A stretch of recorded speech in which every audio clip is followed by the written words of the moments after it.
Pascal. You are now rocking with that dude Pascal. We be going wild, Haitian in the building, so original. Got the haters catching feelings. Get your hands up to the ceiling and keep them held high. Cause St. Louis is ready. Forget about it, goodbye. Hold on, we just saying hi. Five somebody, rise up weekdays. Catch us live, somebody. Let's go. Good morning. Good afternoon and good evening, everybody. Welcome to the Pascal Show. Hope this show finds you in good spirits. Hope you guys are doing well out there. Really. We all need some positivity in our lives as much as possible. So hopefully this show finds you in great spirits. We got some things to talk about. This is some interesting stuff. Now, I haven't gotten a chance to fully talk about this particular case in a while.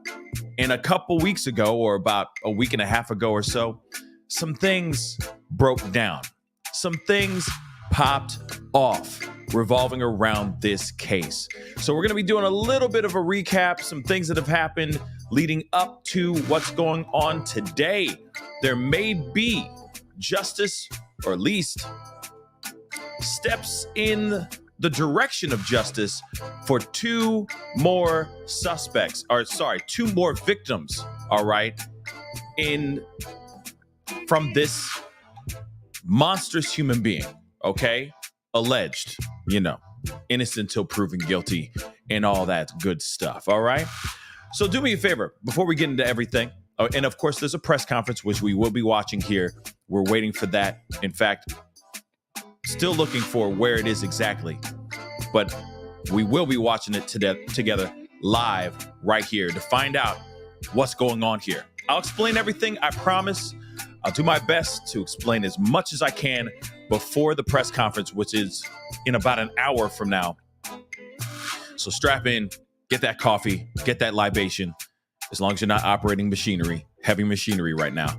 And let's get into this. Do me a favor, hit that like button down below. Just a little housekeeping. It helps the show grow, okay? Helps get more awareness out there about this case and about this platform. So please hit that like button down below. Hit that reaction button if you're watching on other platforms. That'd be greatly appreciated. Please do not forget, if you're watching on those other platforms like Facebook, TikTok, Instagram, X/Twitter, please crush that follow button over there. And of course, if you're watching on YouTube, crush that subscribe button right here on my YouTube channel. If you want to support the channel, by all means, hit that join button down below. Become a member of the family. We would love to have you a part of the family, which is constantly growing every single day. So please hit that join button. Or if you want to support the channel, go hit up that Patreon. www.patreon.com/thepascalshow. It's in the ticker down below, going that way as we speak. So please go check that out and support if you can. All right, guys. Woo! Okay, guys, we got some things we got to talk about. I have not talked about the suspect that they have in custody right now by the name of Rex Heuermann, okay? I call him Gilgo Baggins. Of course, he's been known, or he is allegedly the Long Island serial killer. I can't, there's certain words I can say and can't say on this platform. And this man has basically been hiding and living in plain sight while doing horrendous and terrible things to multiple victims. Now, there was a huge search in his home almost a year ago when he was first brought in, caught, and of course, being linked to multiple victims, okay, that were literally discarded. Their body parts were discarded throughout Gilgo Beach. That's the reason why they also have penned him the Gilgo Beach serial monster as well, right? The Gilgo Beach monster or killer. We, like I said, got to use these code words. It's frustrating, but it is what it is, okay? But now we're getting some new information because about 2 weeks ago, some other stuff went down where law enforcement went back into his house. that had already been raided, by the way, flipped upside down, ripped inside. I mean, it was ripped from the inside out. In fact, I think there's still some photos that are still out there showing the aftermath of what the police did to that house. Understandably, though, they ripped things out. There was a big old safe in the basement. There was all kinds of interesting and shocking and thought-provoking things that were found inside that house. He was a big collector of pew-pews, guns. Okay? And that's not even that's just the tip of the iceberg of things that were found in this house. But then, like I said, about a week and a half ago, about 2 weeks ago, police go back into the house. Why?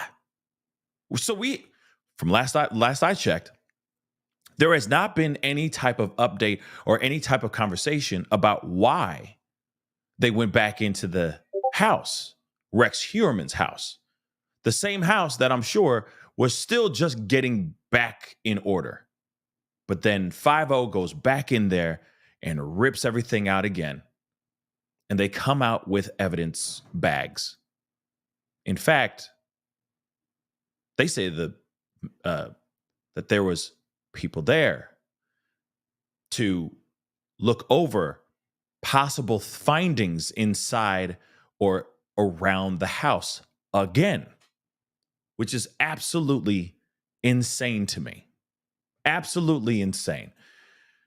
So like I said, there's a lot that's going on. And of course, there's a press conference today in less than an hour that's supposed to be giving us some more insight, some more updates about what they found inside that house and why he is, at least the rumor mill is saying, he's about to be charged with 2 more victims, 2 more murders. It's very interesting. So like I said, we got a little bit to go, like a little bit of a trip back towards, through memory lane, leading up to where we are right now. So I wanted to share this with you guys real quick. Okay. An article, which again, they go back to his house. They went back to his house. Okay. And just to remind you, this is again, a person who is living and hiding in plain sight.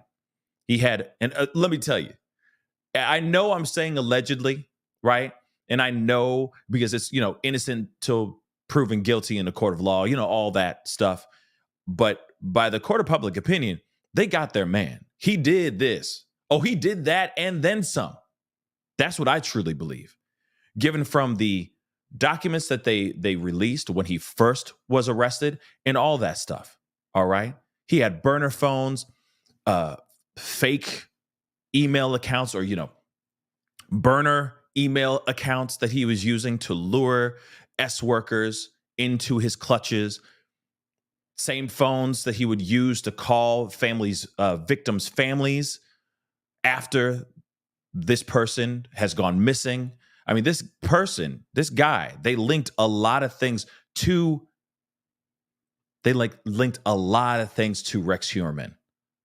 And what's crazy is they were able to link a lot of this, not only from his digital footprint that he had out here, but from a slice of pizza. Yeah. He bought a New York slice of pizza, which is the best pizza on the planet Earth. Just so you know, if you haven't had a slice of New York pizza, you're missing out. All right. But he was shoving down a pizza down his gob. And guess what? Pizza crust that he left behind, he threw into a trash can in the public streets of New York City. They were able to grab that, get DNA, and link him to a whole bunch of things. Not to mention, his wife's DNA was found in certain on evidence as well. It's very crazy. Okay. Very, very crazy stuff. And of course, this is very broad strokes of what I'm telling you here. All right. We did a lot more in this conversation when it first came out, and I found it to be absolutely mind-blowing in my personal opinion. But at the end of the day, I truly, truly believe, and I think a lot of us do as well, they got this man. Oh, they got their man. For sure. Let's get into this article. Okay. So the investigators are back into his home again. Okay. Which is interesting.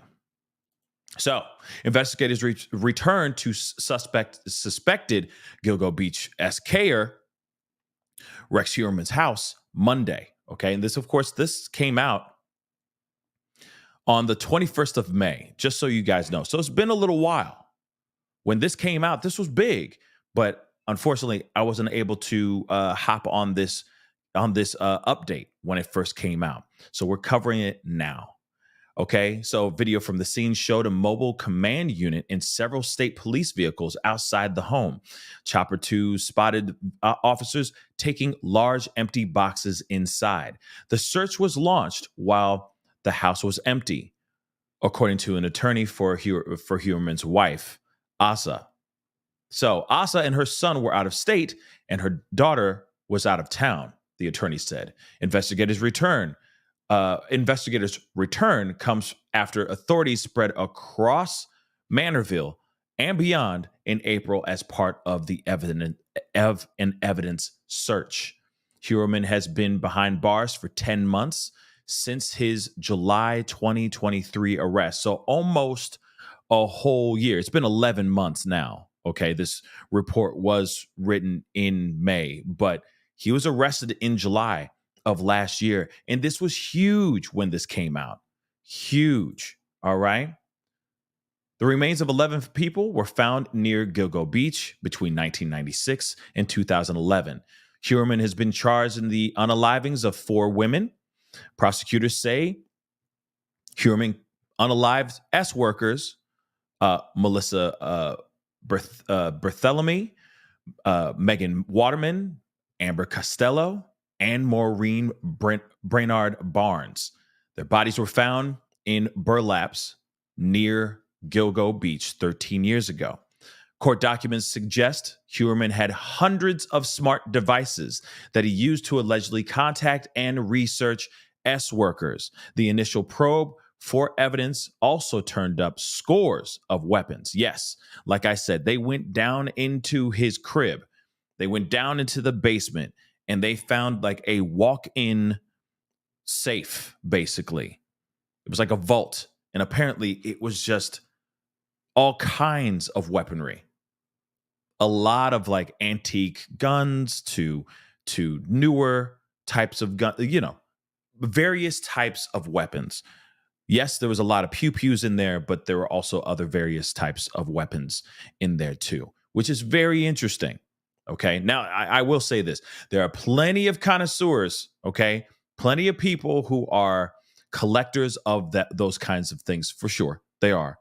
But it is interesting, that he had a lot of this stuff. And I'm wondering what other types of weapons, aside from like a few, a knife here, a knife there. I'm just wondering how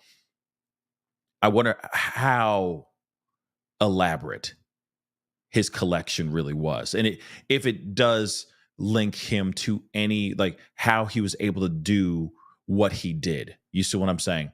Did he use any of this weaponry on his victims? Right? It's interesting nonetheless. Okay. It's interesting nonetheless. And we knew for a fact, like, let's not forget the fact that he has been charged right now with four of them right now. 4 victims. I know for a fact, and I think police are doing everything they can, okay? And shout out to 5-0. Shout out to the teams that are going out there and doing everything that they can. He's going to be linked to a whole lot more than just 2 more people. It's not going to be just 6. It's going to be a whole lot more people. Trust and believe. We just got to keep giving it time. They're just doing everything they can. And the other question is, what made them go back into that house one more again? Did he say something? Is he cooperating?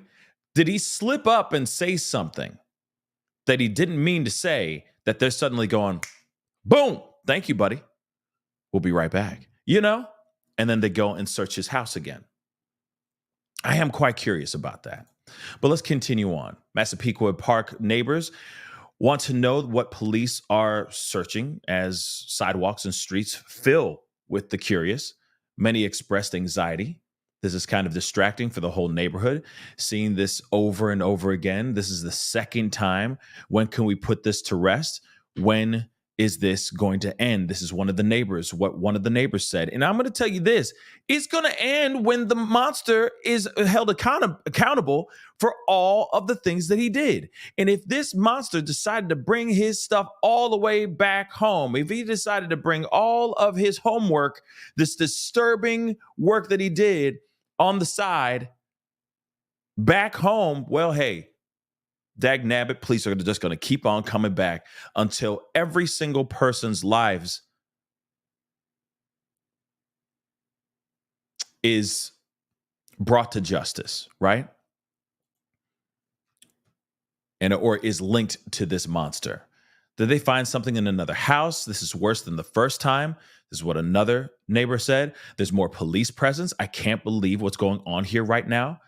I just saw the helicopter, knew it was Rex's house once again. So don't know what it is, what they found, or what they're trying to find. This is what another neighbor said. I know it's weird. I know it's frustrating. And I know they have nothing to, control, right?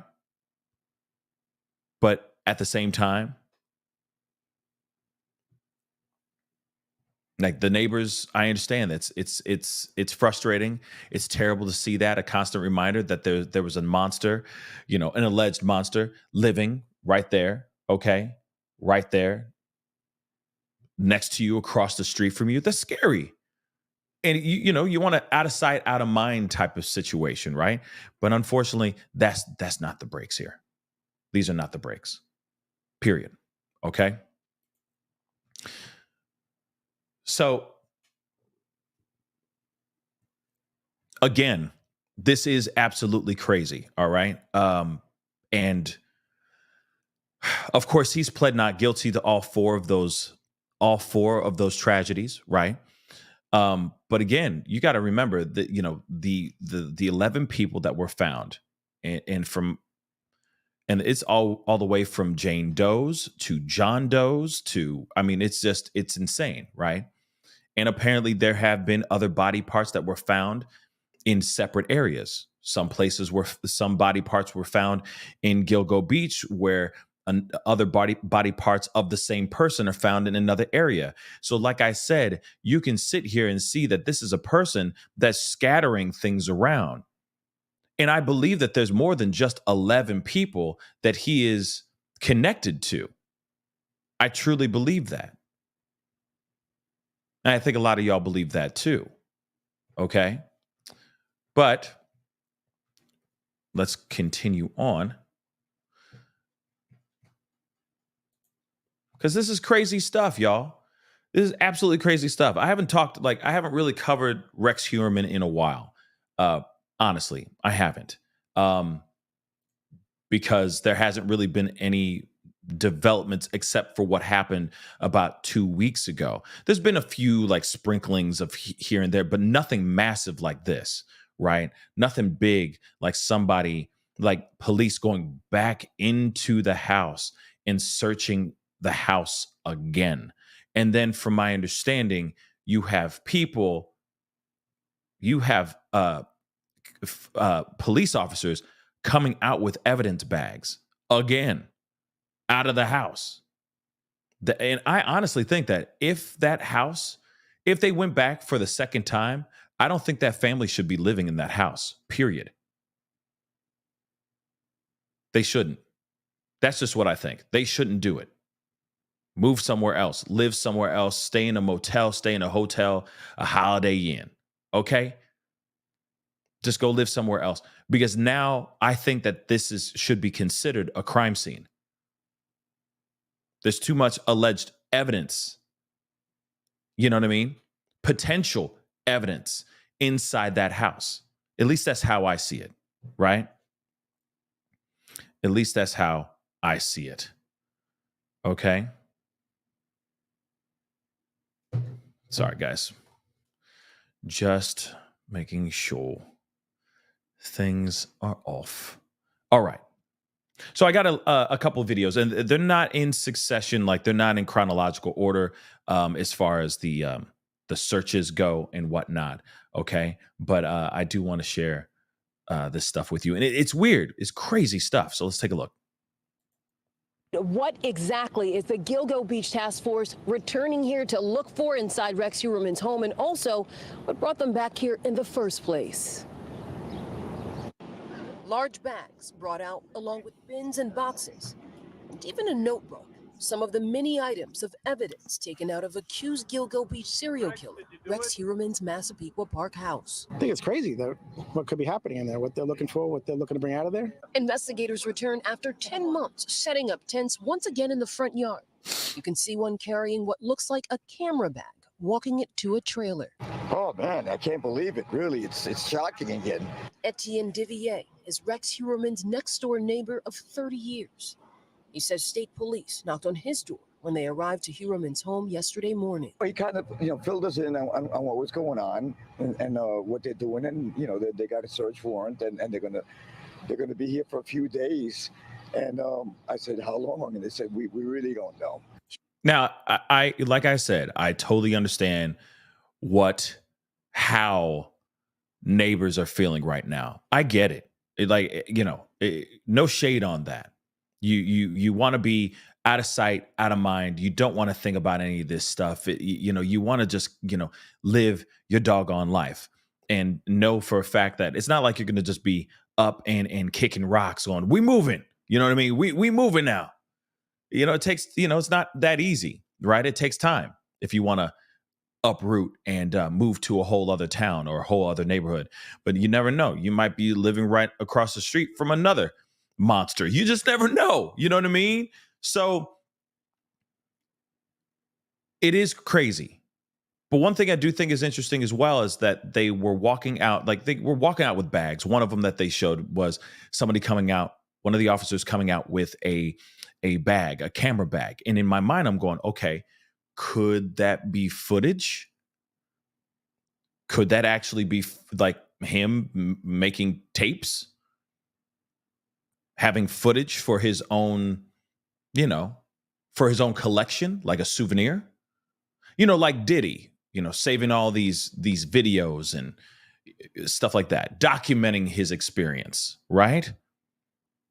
I'm kind of curious about that. I mean, what could that be, right? What are the possibilities, right? But that is kind of crazy and creepy. And this is not like somebody who's meek and small and, doesn't seem, well, I mean, I'm sure his demeanor is very kind and jovial, right? But I'm saying in stature and in physique, this is not somebody who is short, quiet, you know what I mean? That doesn't stand out. He's 6'6". He's a very large man, okay? Like I said, it's mind-blowing to think what these women and these men, these people have gone through, that went through this with this man. It's mind-blowing to me.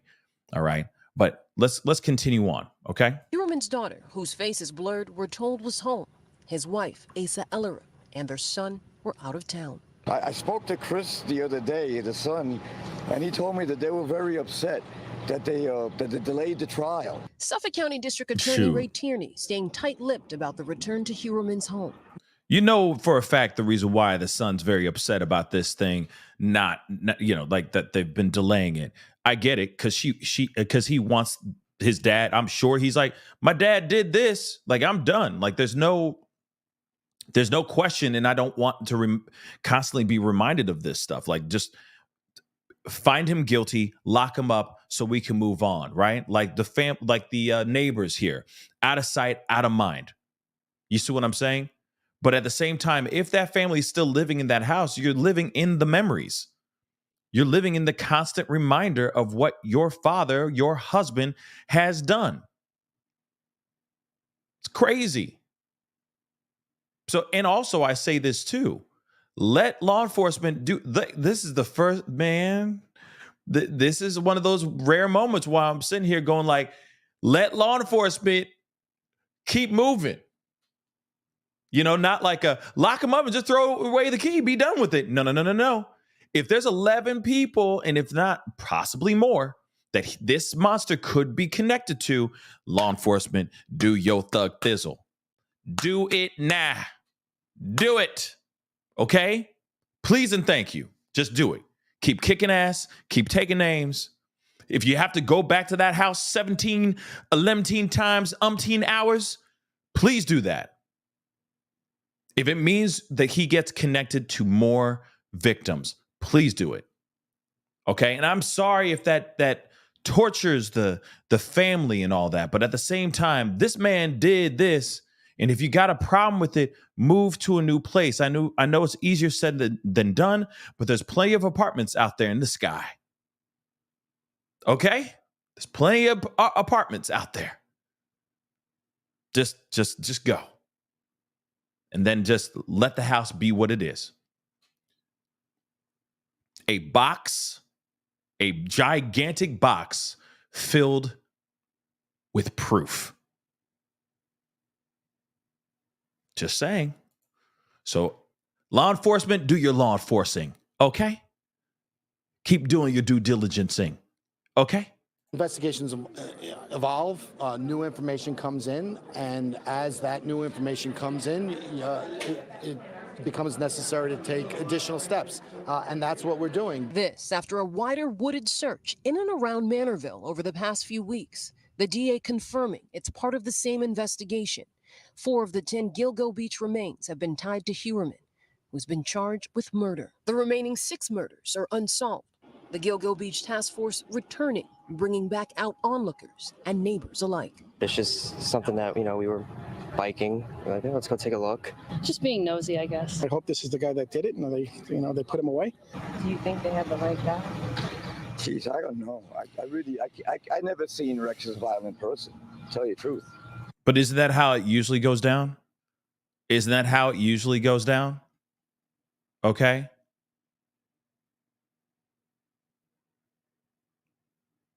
Okay. Isn't that usually how it goes down? Oh, he was a nice, quiet guy. He kept to himself, so on and so forth. Now, I see this really quick, and I want to answer this here. Nikki Steeds, thank you so much for the comment, though. All right. Can Aza afford to move out? Maybe they can't afford to sell the house. Well, I don't want them to sell the house.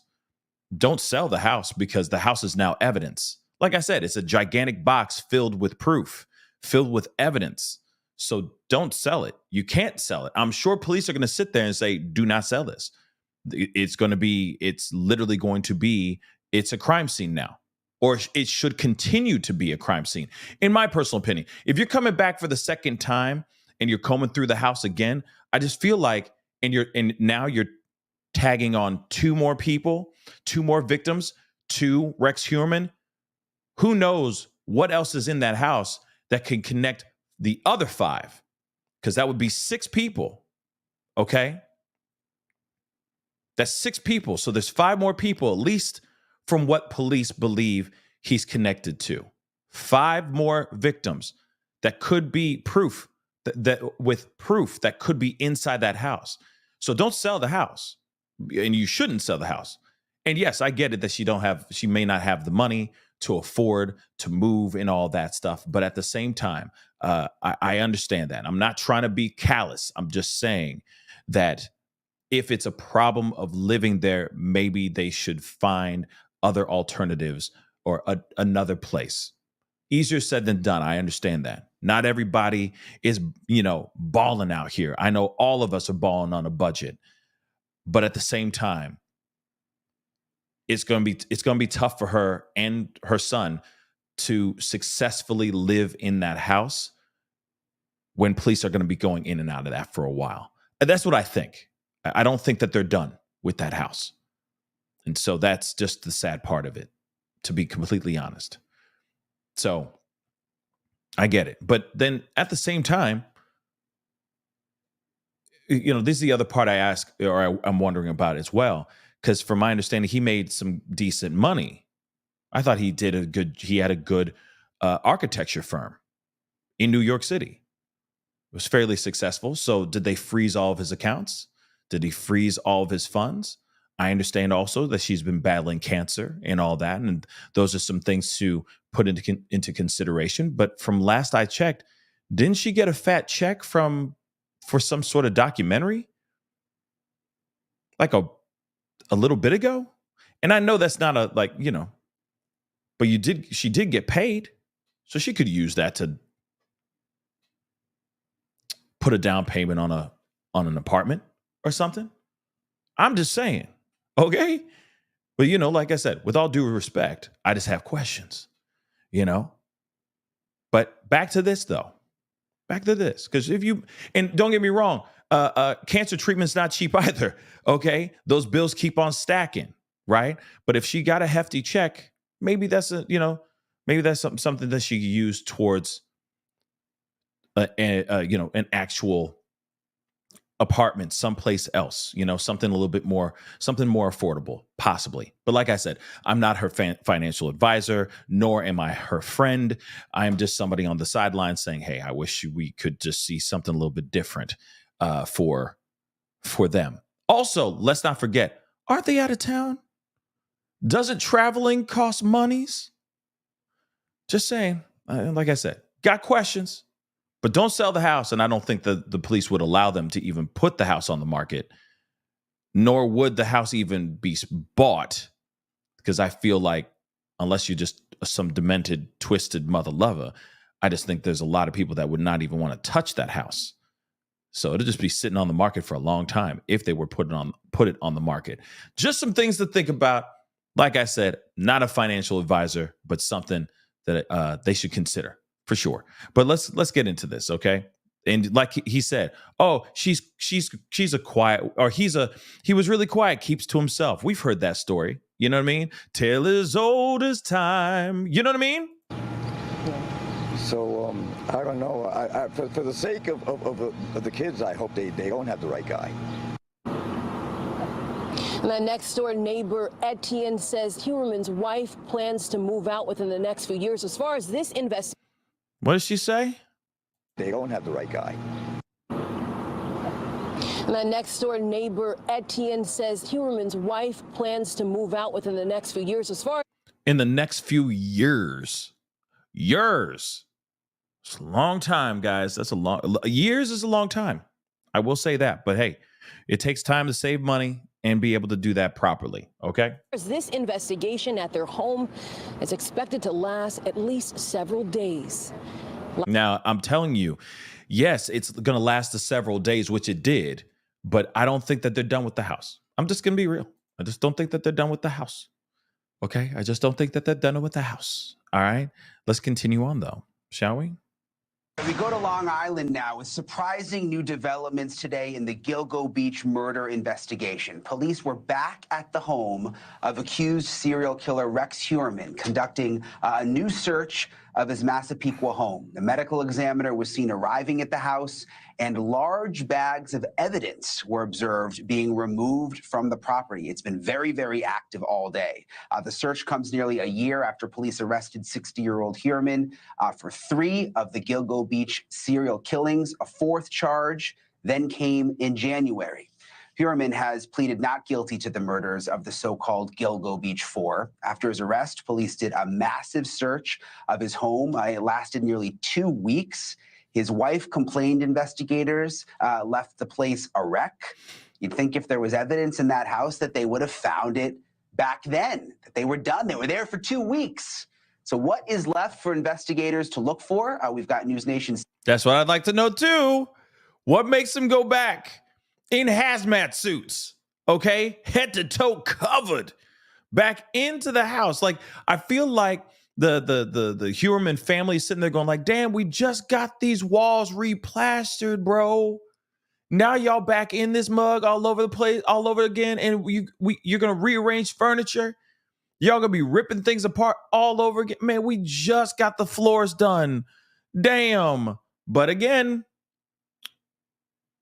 they're not done yet, and they're not going to be done for a while. I'm telling you right now, they're going to come back for a third, maybe fourth time. That's my prediction. Senior correspondent Laura Ingle. She's been outside Heuermann's home all day. She joins us live from Massapequa Park. Laura, I was getting ready this morning. I put on News Nation. I heard you on the phone with Marnie racing over to the house right when you got the news about this search. You've been covering this since the very beginning. It was even a surprise to you. So apparently no one really saw this coming.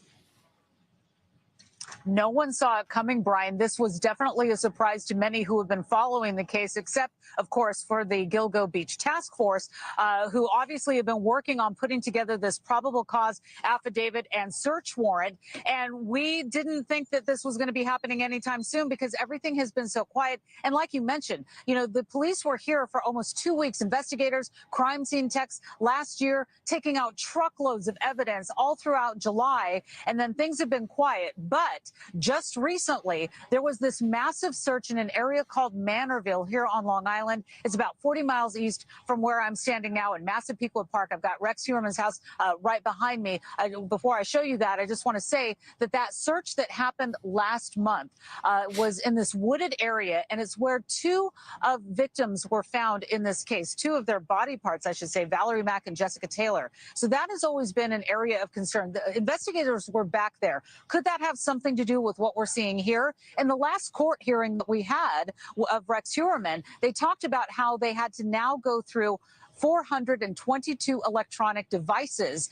Whether or not how new those were to the police investigators, we don't know, but they said they've got to go through a lot. So was there a tip on one of those electronic devices? Let me push in and have our cameraman Art show you before we get blocked off again. Hold on. I'm going to roll that back a little bit. I want you guys to hear that last piece. Of Rex Heuermann, they talked about how they had to now go through 422 electronic devices. 422 electronic devices. This man was busy. This man was busy. Whether or not how new those were to the police investigators, we don't know, but they said they've got to go through a lot. So was there a tip on one of those electronic devices? Let me. I'm telling you, there must have been at least 422 tips on those devices. Let's be real. 422 devices, y'all. Remember pig vomit? Stephen Stearns? He had a terabyte. They had a terabyte filled with data. Videos, I'm sure everything from videos to pictures to emails, you know, all this data, right? A terabyte of just content, right? And that was on just a few devices. This mother, 420. You tell me he did it without telling me he did it. I'm just saying, take the time. Take the time, babies. Let it soak all the way in. Okay? Yes, the Astro from space. Yes, a whole lot of feedage. It's plural for footage. Whole lot of feedage. All right? 422 devices, y'all. That's a whole lot of burner phones. So you can't tell me it's just like one tip.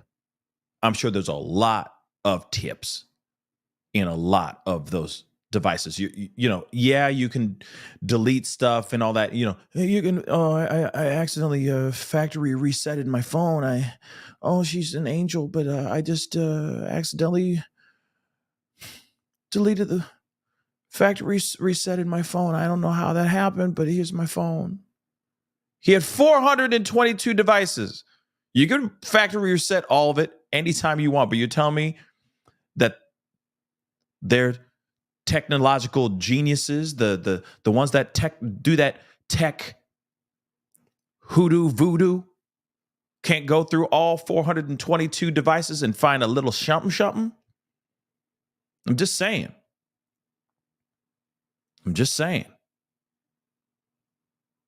This dude got a lot of explaining to do. 422 explainings to do.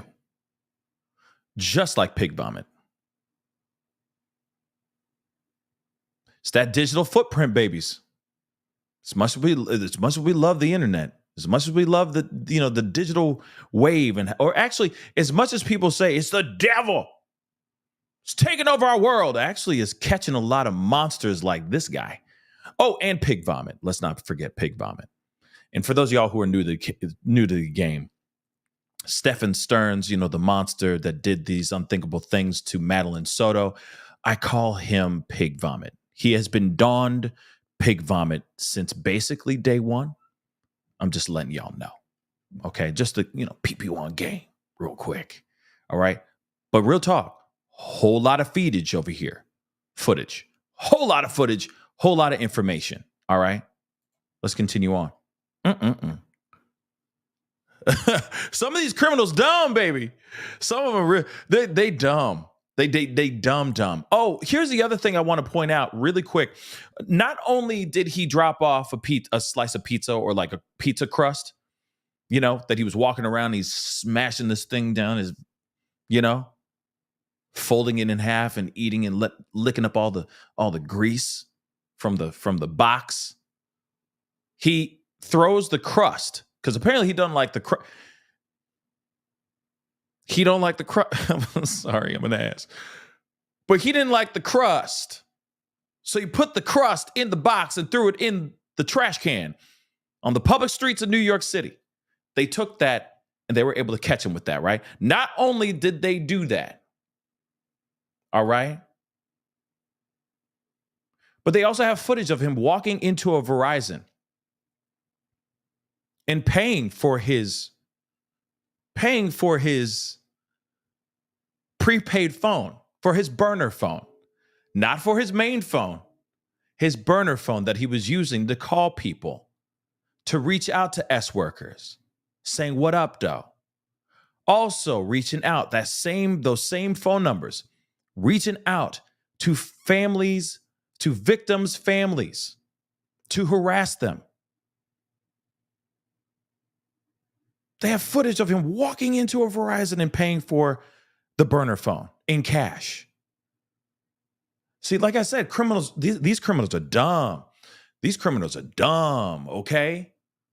And he don't like the crust. Man, this man, look at him. He's well-fed, all right? He is well-fed, all right?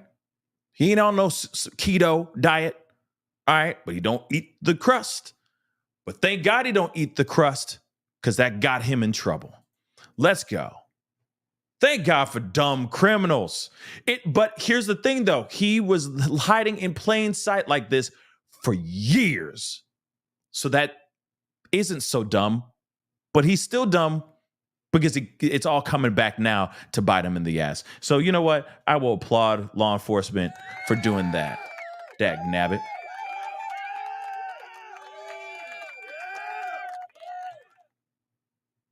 Man, yeah, he is crusty. Okay, let's continue. Push in and have our cameraman Art show you before we get blocked off again.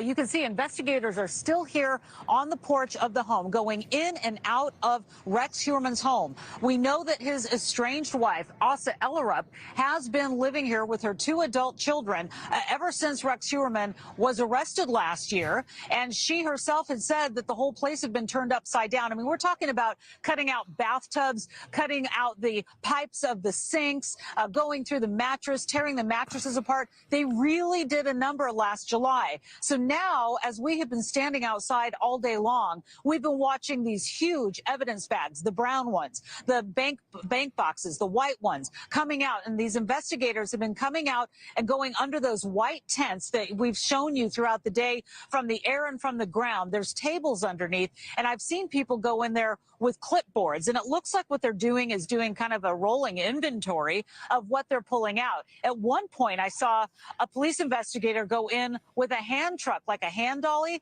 So what is so heavy that they are looking for that they would need that? Remember. That's crazy. Hold on. And shout out to Laura Ingle. I met her at CrimeCon. She actually interviewed me at CrimeCon, which was really dope. Got to shake her hand, meet her, have a quick combo. She was very, very cool. And so I got a little interview with her, or she viewed me, which was kind of cool. But maybe that'll come out someday. I don't know. But it was still very, very cool. The brown ones, the bank boxes, the white ones coming out. And these investigators have been coming out and going under those white tents that we've shown you throughout the day from the air and from the ground. There's tables underneath. And I've seen people go in there with clipboards. And it looks like what they're doing is doing kind of a rolling inventory of what they're pulling out. At one point, I saw a police investigator go in with a hand truck, like a hand dolly. So what is so heavy that they are looking for that they would need that? Remember, back when this all began and we learned about some of the details of the things that were inside of his home, we heard about some kind of a vault that he had, like a gun safe that was in the basement. Many people, called it a room. It was so big. We know that they cleaned it out. We just don't know if they've been able to move it out. So that could be something that is being looked at. And of course, we all go back to the fact that he is an architect. Did he build something in the house that has a secret compartment of some kind? That's something that's being talked about as we stand outside tonight. Now that's crazy though. Think about that for a second, that yes, he is an architect. So he likes to, put things together and design things and do all this other stuff. Imagine like what she's saying. I mean, it's not a far stretched idea. Imagine if there is a situation where he has made something like some sort of contraption, some sort of thing that can hold things. It looks like something on the surface, but inside of it, it's something else. Okay. Which is crazy. Now, Elise, thank you so much. Do you know where it's at? Because I only see shout out to JB, but WFLA is going to be streaming it here in a little bit too. And I'm actually trying to find out where it is. So can you just tell me where it is? And then I can just type it in and find it so we don't have to take it from WFLA. Because I've been looking around trying to find it myself. All right. But still, no matter what, this is crazy, crazy stuff, guys. Right? Crazy, crazy stuff. But let's continue. I think there's a little bit more. Brian. What a great shot you've got there, Laura. And it's still so active with the police even going in and out now, almost 6 o'clock tonight. Last time you said they were there 2 weeks. Makes you wonder how long they're going to be out there. Again, Laura Ingle, thank you. We appreciate the report. Thanks so much for watching. Yeah, no doubt. Like I said, this is some crazy developments, some crazy, crazy developments. And we haven't even gotten to that part yet, which I'm going to share with you guys right now. All right. I mean, they've been going through and digging through things throughout that house for a few days. It's like I said, my mind is absolutely blown. But hold on, guys. I'm trying to see, because that's the one thing. I know that the press conference feed is up, but I'm wondering where it is, a clean one that's not being used by another, you know what I mean? That's the one thing I'm trying to find myself. But maybe it'll come out and it'll be that easy.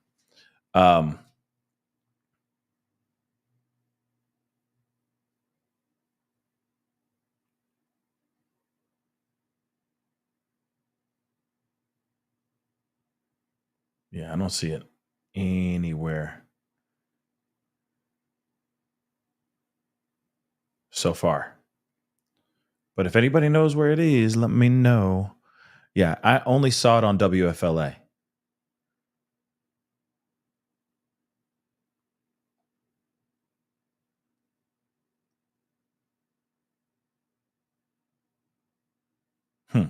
Okay. So the other thing, because it's going to be starting here in less than 10 minutes from now.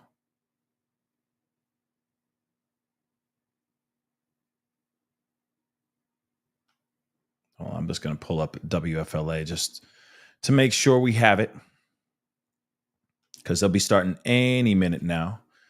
Okay. Just so you guys can see what I'm talking about.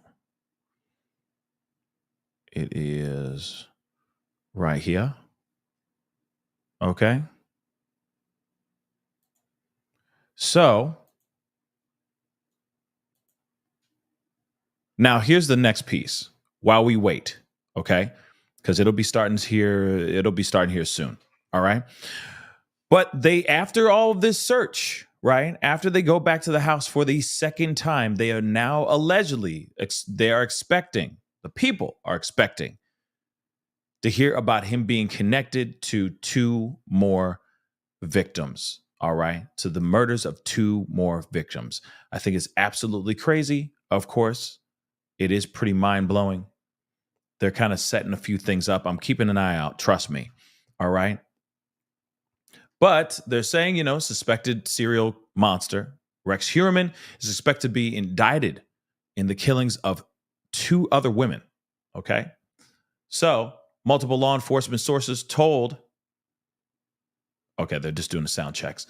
Multiple law enforcement sources told CNN that the 60-year-old will face M charges relating to the demise of Jessica Taylor and Valerie Mack on Thursday.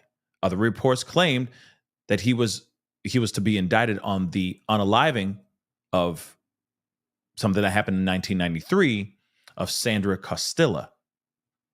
So we have heard the headless and handless body of Taylor, 20, was discovered in the woods of Manorville, New York, in 2000. In 2001, the rest of her remains were discovered 40 miles away near Gilgo Beach on Long Island. See what I'm saying? You have her torso, right, found in the woods of Manorville, and then the rest of her remains found near Gilgo Beach. You see, he spread them out. Okay? And that's crazy. And allegedly, there's 11. They claim to say that there's 11 victims of the Gilgo Beach monster, right? Only 6 right now. If they do indict him, which I'm sure it will happen, he will be indicted on 6, though. So it'll be 6 women now. 6 victims. So we're still waiting, because in my mind, I think they have more. They're going to be doing more research, looking into more, and connecting him to the other 5. How they got this connected, I don't know. Hopefully they explain that in this press conference, right? But it is very fascinating nonetheless that they're connecting him to 2 more victims after almost a year of him being arrested for the first 4, which is crazy. So Mack had vanished near Atlantic City, in New Jersey in 2000 at the age of 24, and was found unalive in Manorville with parts of her body later discovered on Gilgo Beach. See what I'm saying? So, like I said earlier, he's taking pieces, allegedly. He's being alleged of taking this woman's life, for example, and dismembering her, taking parts of her in Manorville, and then dropping other parts of her in Gilgo Beach. That's why I'm saying, I feel like this man has discarded multiple other victims' bodies elsewhere. I don't think it's only just Gilgo Beach, and now we're hearing about the woods in Manorville. But I think that there's other places too. I'm sure this man has traveled. I'm sure this man has gone on road trips, God knows what, and has done all kinds of crazy stuff on those road trips as well. So I do believe that there's connections to other women, other possible men as well, by this man that passed away by the hands of this man. That's what I truly think. Now, he also pled not guilty to the deaths of 4 women, okay? And he will appear, or he has appeared already, in court today, all right? In April of this year, detectives were seen scouring Woodland close to where the body parts belonging to the 2 were found. Search teams with canines were seen sweeping the wooded area in Manorville over 3 days. Last month, detectives also went back to his home. Okay. Officers had recovered a cache of weapons during an initial search following his arrest last summer. He was arrested in July and initially charged in the unaliving of the Gilgo 4, they're now known as the Gilgo 4. And so now we are going to be getting into a conversation. They're getting started. Shout out to WFLA JB for sharing this and putting this out here. It's time to get into it. Investigators, the countless hours that have been poured into this case, I would guarantee you that the investigators that you see here are the ones who have been working on this case. They're standing up here for good reason, flanked by Suffolk County DA Raymond Tierney, to be able to get credit for their extended work over many, many years. Again, an investigative task force put together. He ain't wrong with what he's saying there. Of course, police are going to show up, in their best suits, best press suits, looking sharp as hell, and taking credit for their hard work when they really caught the bad guy, right? And this is pretty amazing. Again, I agree with what JB is saying here. I think it took a lot of people. It took a village to take this man down, or take this man down for the most part. I'm sure they're going to be knocking this man down a few pegs here after they tag him or, indict him on these 2 murders. I'm sure there's going to be many more coming very, very soon. That's the reason why I'm saying that house should just be a crime scene that should be shut down. No one should be able to go in or out of that house, period. Especially now. Okay. And Melly, yeah, I know you're right. It took a minute. You know what I mean? But at the same time, you got to remember, these are all things that have been that have happened decades ago. So there's a lot of stuff, I'm sure. Some of them have gone as far back as almost, 30 something years. I mean, that's a long time, right? That's a long, long time. So I think that some of these things you got to make sure that it's all legit, that there's and I feel like sometimes evidence can be corrupted because of time, deterioration of things, etc. I think that it's tough to link something on somebody like that, and it takes a lot more work. So yeah, it's a long time coming, but I think there's more to this. All right, let's take a listen here from the Stream Center.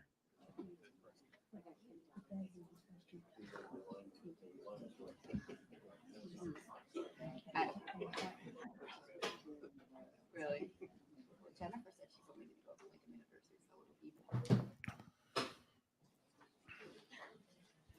a Still waiting, but Lil Patty just asked something. I do not know. On some real stuff, I do not know. Has there been anything on the child? I do not know. But I heard about the child, of course, but I haven't heard anything about that yet. Personally, all right. Ladybug, thank you so much for being a member of the past 20 months. I appreciate it. Almost a whole 2 years. Wow. I usually just lurk, but I believe you're right. There will be more. There has to be. I agree, Ladybug. Okay. And thank you so much for watching and lurking from the background. I appreciate it from the nosebleed seats. All right. Thank you so much. Tired. I appreciate it. These criminals have never watched true crime. No doubt. They really haven't. You know what I'm saying? Even though there was stories of women that have stepped forward that have that had a date with Rex Heuermann, and he was a big true crime fan, allegedly. He's a big true crime fan. So interesting. Like I said, criminals just being dumb, right? But we are all here for dumb criminals. Real talk. Tired again. Thank you so much. He really doesn't like crust now. His downfall. Yeah. He don't like. Well, now he gonna eat everything. He gonna clean that plate. Trust and believe. He cleaning that plate now. In fact, he probably is like, man, I miss New York pizza right now. But that's what you get. That's what you get. He's like, man, if only I could eat that crust. If I could just turn back time. Nope. Too bad, buddy. You're dumb. Thank God you're dumb. Because we're getting justice now, right? As we wait for Suffolk County District Attorney Ray Tierney speaking here, and you can clearly see that he has not filed into the room yet to stand at the podium. A VIP comment just came in from Z Gomes to www.hab.live. Final mic checks here. Heartbreaking and terrifying. Sending prayers and strength to the victims' families, and a thank you there, of course. And of course, you can always go to our website if you want to submit stories that we should be covering here from the Stream Center as well. Hopefully they crank the volume. Damn.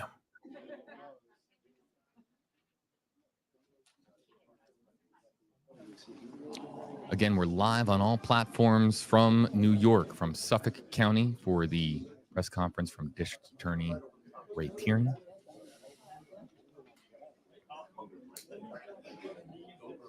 After Rex Heuermann was in court this morning. Really quickly, as a reminder, there were no cameras or video cameras allowed in court, so we could not live stream Heuermann's appearance this morning. I believe that still images might come out. And of course, more importantly, the documents are already being combed through by reporters in New York, figuring out just some of what investigators have used to get to this stage in the investigation. I'd love to see that. I'd love to see those documents.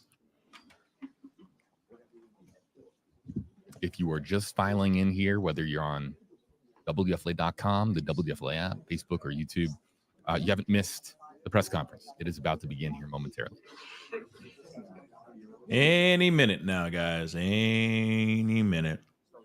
Shout out to WFLA for having this. Real talk.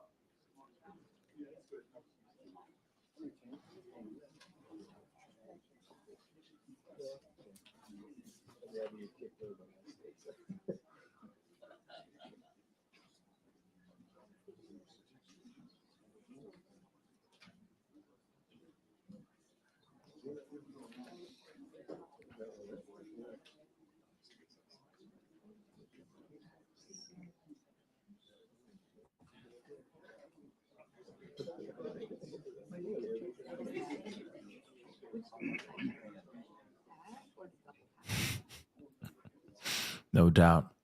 Wait for it. Wait for it. And then it's the hurry up and wait business, guys. You know, it's like we're starting at 10 and everybody goes, okay, go. And then we just sit and wait. But it's okay. I'm sure they're just trying to get all the stuff, all the information together before they hop on and drop it like it's hot. You know what I'm saying?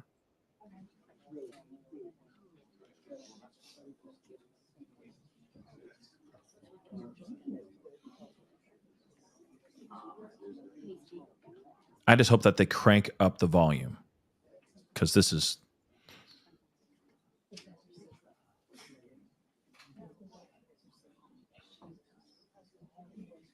CrimeCon next year is in Denver, Colorado, y'all. Just so you guys know. I know somebody just said that going, I hope it's in Texas next year. No, unfortunately, it's not. It's in Denver, Colorado. Colorado. Is that the song? No? I'm joking, I know. I said it was appearing to start on time, so I think that might have changed.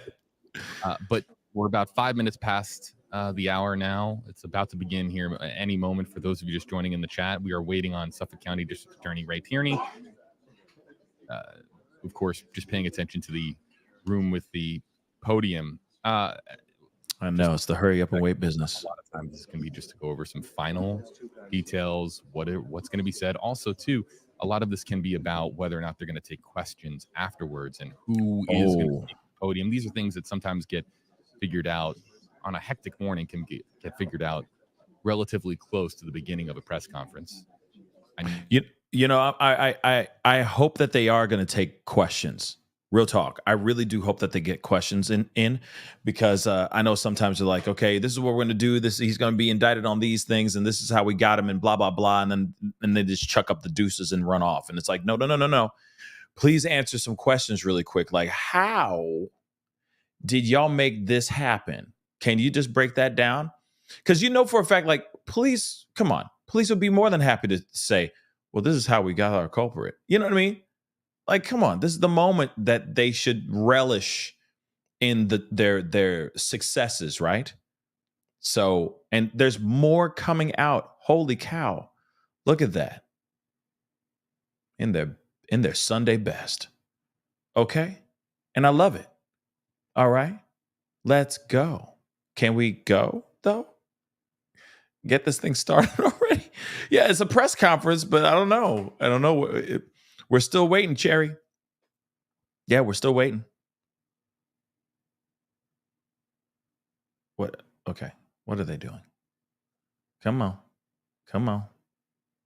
Let's. Okay. Families. Just as we noted about 15 minutes ago, some DAs like to give an opportunity to family members of victims to speak. That's what appears to be taking shape here. So we'll see. Sometimes they just want to stand there. Sometimes they're given the opportunity to speak. Dang. It really depends on each individual family. And we'll see exactly there he is. Family is being represented here. Because again, we're talking about 2 new victims with this case. Let's listen in live. Well, good morning. Thanks everyone for coming and dealing with our logistical issues in the rain. We appreciate it. We're here today to announce additional charges in the case against the defendant Rex Heuermann. Obviously, at the onset, I will say these are just allegations. The indictment has just been filed.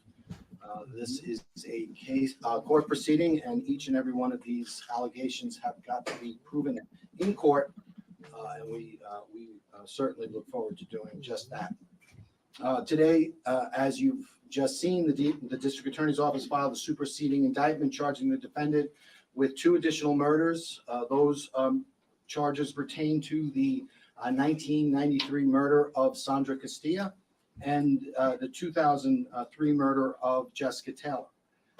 So that's in addition to the previously charged murders of Maureen Brainard-Barnes, Melissa Barthélemy, Megan Waterman, and Amber Costello, which occurred in 1997, 1999, June of 2010, and September of 2010, respectively. So my intention now here today is to discuss those charges, discuss the contents of the bail letter, and then turn it all over to you all for questions. Yes. Before I do that, before I discuss the indictment and the developments in the case, I want to thank our law enforcement partners, many of whom are here today. First and foremost, I want to thank the Suffolk County Police Department. My understanding is Commissioner Waring was unavailable today. I spoke with Rob, but he certainly brought a contingent of Suffolk County PD to represent his office. We have Deputy Police Commissioner Kevin Catalina. We have Chief of Detectives Daryl Simmons. We have Deputy Chief Stan Grodsky. We have, and then we have the commanding officer of the Major Crimes Unit, which includes the Homicide Unit, Sean Barron. So we want to thank all of them for their partnership. We want to thank the Homicide Unit for their continued efforts in this case. We have the Suffolk County Sheriff's Office here. Again, spoke with Sheriff Toulon. He's traveling out of state, so he couldn't make it. But it's my understanding that Under Sheriffs Steve Kios and Keith Taylor are here. We certainly want to thank them for their assistance as well. With the New York State Police, we have Major Stephen Udis, as well as Lieutenant Ken Gine. Again, we thank them not only for their presence here today, but more importantly, for their partnership in this case. We have the FBI, Supervising Special Agent Don Ansbacher is here. I want to thank the FBI for their continued assistance in this case. And then I don't believe they're present, but we have we want to thank the United States Secret Service for their assistance in this case. We want to thank the Suffolk County Crime Lab. I know they're not here, but their work has been tireless and instrumental, and we are really very appreciative to them. I especially want to thank the K-9 units from the New York State Police, from the Suffolk County Police, and from the NYPD, who came out a couple of weeks ago, and in very difficult conditions. They really did a fabulous job helping us to search an area of interest to us, and they went above and beyond. So again, I want to thank them. I frequently neglect to thank my own team, so I'm going to take the opportunity to thank them. have, Chief Zacharies. We have, I want to thank them. I want to thank our ADAs, many of whom are working on this case. You heard from Nick Santamartino. We've got Larry Opizzo. We got Andrew Lee. We got Michelle Haddad. We've got a whole host of ADAs that have really been instrumental in us. Our investigators, our analysts, really fantastic work that they've done. I want to thank the victims' families, many of whom are here today, not only on the new charges, but for the original Gilgo 4. And this is what this case is about. We don't ever forget that. This case is about the victims and their families, and hopefully providing them with that small measure of closure. And the families have been nothing short of incredible. The way that they continue to support their loved ones and each other is really inspiring to us and really helps us to keep coming in and working this case as aggressively as we've been doing. This case is a true collaboration. Again, mentioning all of those partners, without the contribution of any one of those partners, our ability to do this case would have been severely compromised. So again, I know I mentioned a lot of names. I know I went through a lot of agencies, but I just don't do that because it's the polite thing to do.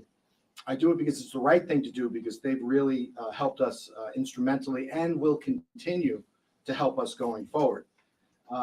Now, I'll just, before I get into the individual murders, the two new charges, what I want to talk about is at the time of the initial arraignment of three out of the four Gilgo 4, and then at the superseding arraignment on the charges pertaining to Maureen brainard-barnes, and the Gilgo 4 was completed. At that time, we said that we were going to continue to investigate this case, that the grand jury with regard to the Gilgo 4 is over, but the case continues. The criminal prosecution continues, but the investigation continues, and that investigation has been expanded. The investigation has been expanded both to the bodies that were found on Gilgo and beyond. That's what we said, and I think that has come to fruition today with these two new cases or new charges. First off, with regard to Jessica Taylor, that her body was recovered on July 26 in 2003 off of just west of Halsey Manor Road in Manorville. She was found on her back. She was decapitated, and her hands and arms were severed just below the elbows. Notably, a tattoo that she had been obliterated with a sharp object. 8 years later, her arms and skull were found on Ocean Parkway. Those remains were found on the same side of the road on the Ocean Parkway as the Gilgo 4. They were found less than a mile away from the remains of the Gilgo 4, and all of the 5 remains were located within 50 feet of the roadway. And wow. I think you see that the graphic on page 5 of our bail document illustrates that. Jessica Taylor was last seen on July 19th in New York City. She was working as a sex worker. We know from from our investigation, from a number of financial records and other records, that the defendant, Rex Heuermann, was in New York City on July 19th. Jessica Taylor last spoke to her mom on July 21st, and then that was about 8:41 p.m. Then less than 2 hours later, her phone call made its last outgoing call, and we heard no more from Jessica or from her phone. The family alerted law enforcement on July 25th when she failed to return to her home for her mom's birthday, and then shortly thereafter, on July 26th, Jessica's body was recovered. At that time, the Suffolk County PD did canvass. They spoke to witnesses, and the witnesses had observed the night before, about 13 hours prior to the 911 call, they saw a dark-colored pickup truck backed up in the vicinity of off of Halsey Manor Road, where Jessica's body was eventually recovered. Computer activity by the defendant, which we were able to access through our search warrants, indicated that 2 days later, on July 28th, he accessed a Newsday article with regard to information on the case and with regard to the police looking for information on the case. That search was erased, but we were able to recover it. 1 day later, on July 29th, notably, the defendant was seeking to purchase a new Chevy Avalanche truck, notwithstanding the fact that he already had a dark-colored Chevy Avalanche truck, which was only approximately 4 months old at the time. The Chevy Avalanche truck, which we've been discussing all along, is dark-colored. His internet search related to the acquisition of the same Chevy Avalanche truck, but this time in white or bright blue, bright-colored truck, completely different from the dark-colored truck that he'd been riding in. And again, once again, that purchase with regard to the new trucks that was attempted to be obliterated. We spoke, and Nick Santamartino did the bail application, so I don't want to repeat all that Nick said, but with regard to the hairs found in this case, Jessica Taylor was found laying atop a surgical drape. A male hair was found between the body and the drape. That was recovered back in 2003. In 2023, we brought that hair was brought to the mitochondrial testing lab for mitochondrial DNA analysis, and was able to the result. 99.96% of the population, but not Rex Heuermann, the defendant. Then again, later in 2024, we brought to a second lab for testing. And once again, the result was the defendant could not be excluded as the donor of that hair, and it's 1.837 times 10 to the 603rd power more likely that it came to that it matched the defendant or someone matching the defendant's DNA profile than a member of the population at large. And that number, just so it's 1.837 times 10 to the 603rd power. So what you do is you take that 1.837 and you move that decimal point over 63 places and add zeros. That's the number. That number doesn't exist. It's so big. Among other things that we were able to establish with regard to the murder of Jessica Taylor was, once again, family travel. We were able to determine that at the time of the disappearance and death of Jessica Taylor, once again, the defendant's family was out of the state. They were staying at a resort known as Smuggler's Notch in Vermont. We were able to corroborate that information through witness statements, photos, and phone and financial records. In addition, there was a hard drive that backed up to a Palm Pilot, which was the defendant's date book. And in that, and again, this is chronicled in the bail application, but in that date book, it's indicated that his wife is in Virginia at Smugs from July 20th through July 27th, and that's page 14 of the bail document. With regard to the 1993 discovery of Sandra Castilla, again, on November 20th, 1993, two individuals while hunting in that wooded area of Southampton in the vicinity of Old Fish Cove Road in North Sea discovered her body. She was lying on her back with her arms outstretched over her head. Her legs were uncovered and her shirt was pressed over her head. The victim suffered numerous sharp force injuries, 25 in all, which we believe were post-mortem. And these were injuries to her face, torso, breasts, left thigh, and in her vaginal area. Once again, we had hairs recovered from Sandra Castilla.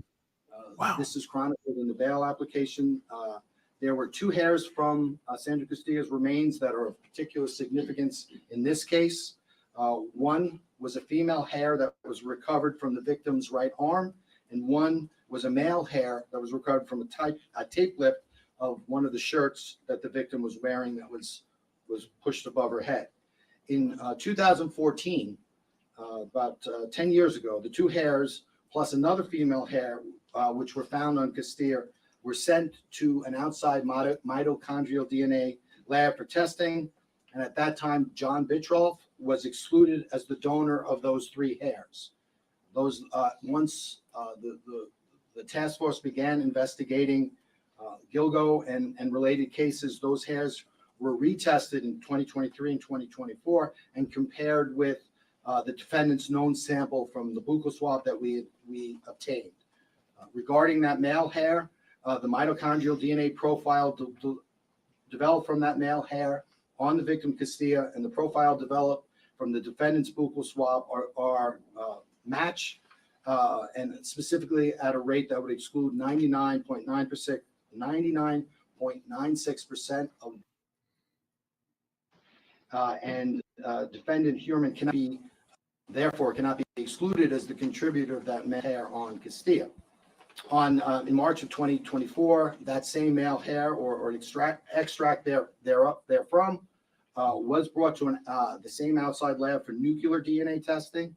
And once again, the results came back, and which found it was 4.347 times 10 to the 332 power more likely to have come from a person genetically identical to Rex Heuermann than from an unrelated individual. So that's 4.347, and then you move that decimal point over 332 times to get the odds. Again, an astronomically large number. Regarding the female hair, prior to with regard to the female hair, one of the female hairs that was recovered on Ms. Castilla, prior to Ms. Castilla's disappearance, the defendant had been living with a female individual at his home in Massapequa Park. The female individual lived with the defendant at his current residence through the summer and into the early fall of 1993, and vacated the premises approximately 2 months or so prior to Ms. Castilla's death in 1993. Once we got those two female hairs, once we knew of those two female hairs' existence, we went out and obtained a DNA profile, a buccal swab from this female. And that DNA profile that we obtained from the female buccal swab, we sent it to the mitochondrial testing lab.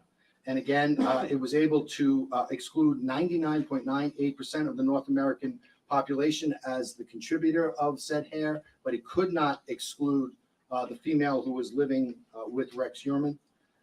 Again, we brought that same DNA and extract to the nuclear DNA testing, and the female's hair was tested and compared with the female hair that was recovered on the victim Castilla, and it was found to be 4.578 times 10 to the 1040th power more likely have come from a person genetically identical to the female witness who was living with Rex Heuermann in 1992, shortly before Ms. Castilla's death, than from an unrelated individual. Again, that's 4.578, and you move that decimal point over 1,040 places, and that's the number. There was an additional female hair that was recovered in 2014. That was recovered. That was compared to both the female living with Mr. Heuermann and the defendant, and we could not get a match on that, and that remains unidentified, that female hair. So we have those DNA results, and again, we were able to establish, similar to all the other cases, that at or around the time of Ms. Castilla's disappearance and murder, Rex Heuermann was living alone at the house in Massapequa Park and had unfettered access to the house, and no one else was living with him at the time. So now I want to discuss some of the newly discovered digital evidence in the case. Before I discuss that, I just wanted to clarify some of the things that we've been talking about in our earlier press conferences. I was asked specifically about smart devices and digital devices that were recovered from the home and business of the defendant, in connection with this case. So I just want to catalog that for you so you get a sort of flavor of what it was. We've recovered 15 different types of cameras. We've recovered 27 computers. We've recovered 58 internal hard drives. We recovered 22 external hard drives or solid drives. We recovered 46 cell phones. We recovered 9 Wi-Fi routers, 44 SD micro cards, which are like jump routers, 17 tablets, 42 USB devices, 8 laptop cards, 4 GPS devices, 11 music devices, 36 SIM cards, 33 miscellaneous items, and 647 CD, floppy disks, or VSH or miscellaneous tapes. Again, in the months subsequent to the arrest, we've been endeavoring through our own office and with the help of the Secret Service to analyze that massive amount of data. Analysis of those devices has revealed certainly that a significant collection of violent, bondage, and torture pornography, which was dating back to 1994, and that material was very similar to the condition that the 2 latest victims were left in. In addition to that, it is alleged that the pornographic images that were accessed by Heuerman are consistent with the crime scenes of both Sandra Casilla and Jessica Taylor. Now, as part of our processing of the electronic devices, the task force discovered a Microsoft Word document entitled HK 2002 through 2004.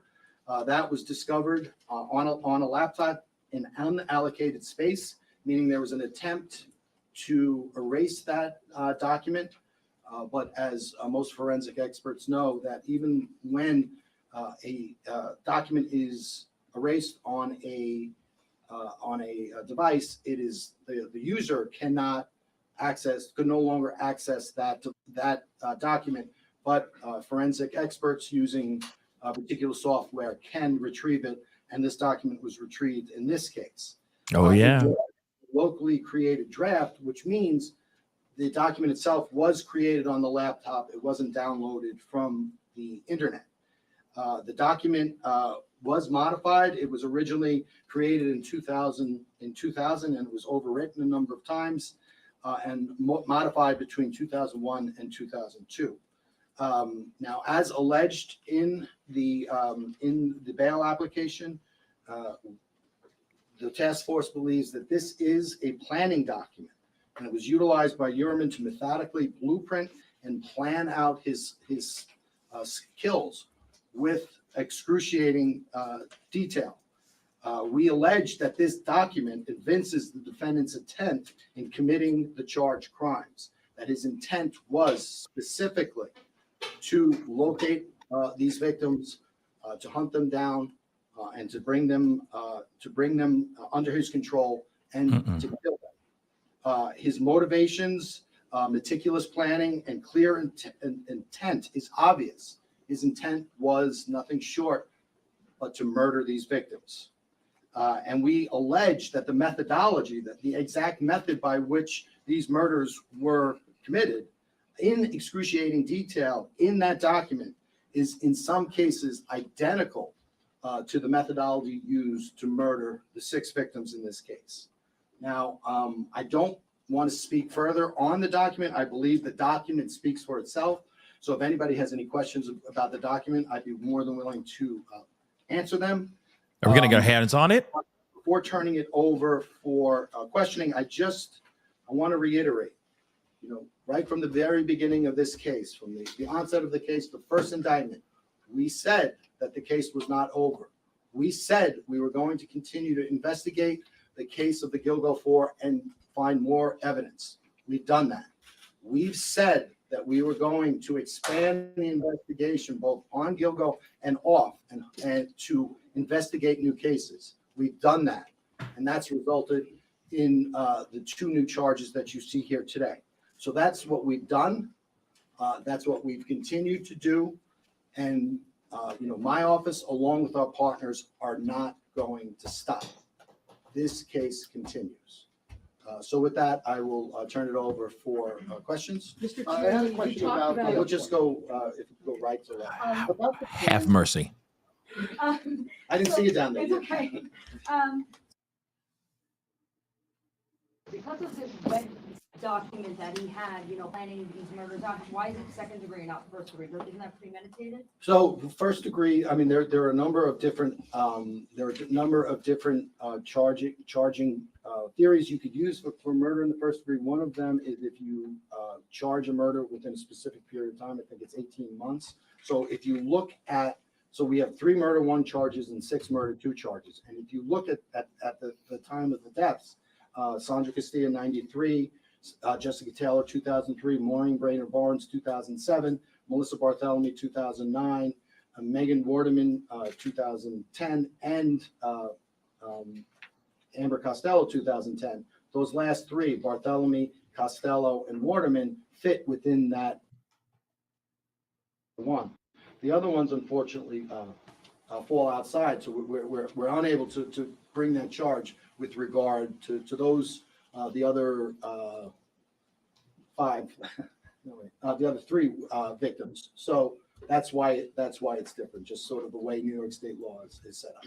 I wanted to ask about how this expands the search now, because now with this indictment, the earliest murder now changes to 1993, which gives it many more years than we had before. So how does this expand the search? How are you guys expanding this to find out who other victims that are possibly involved in? Well, I think first and foremost, it expands the information for the public and the media. It doesn't change anything for us. We were, I think in March of this year, we learned of this document.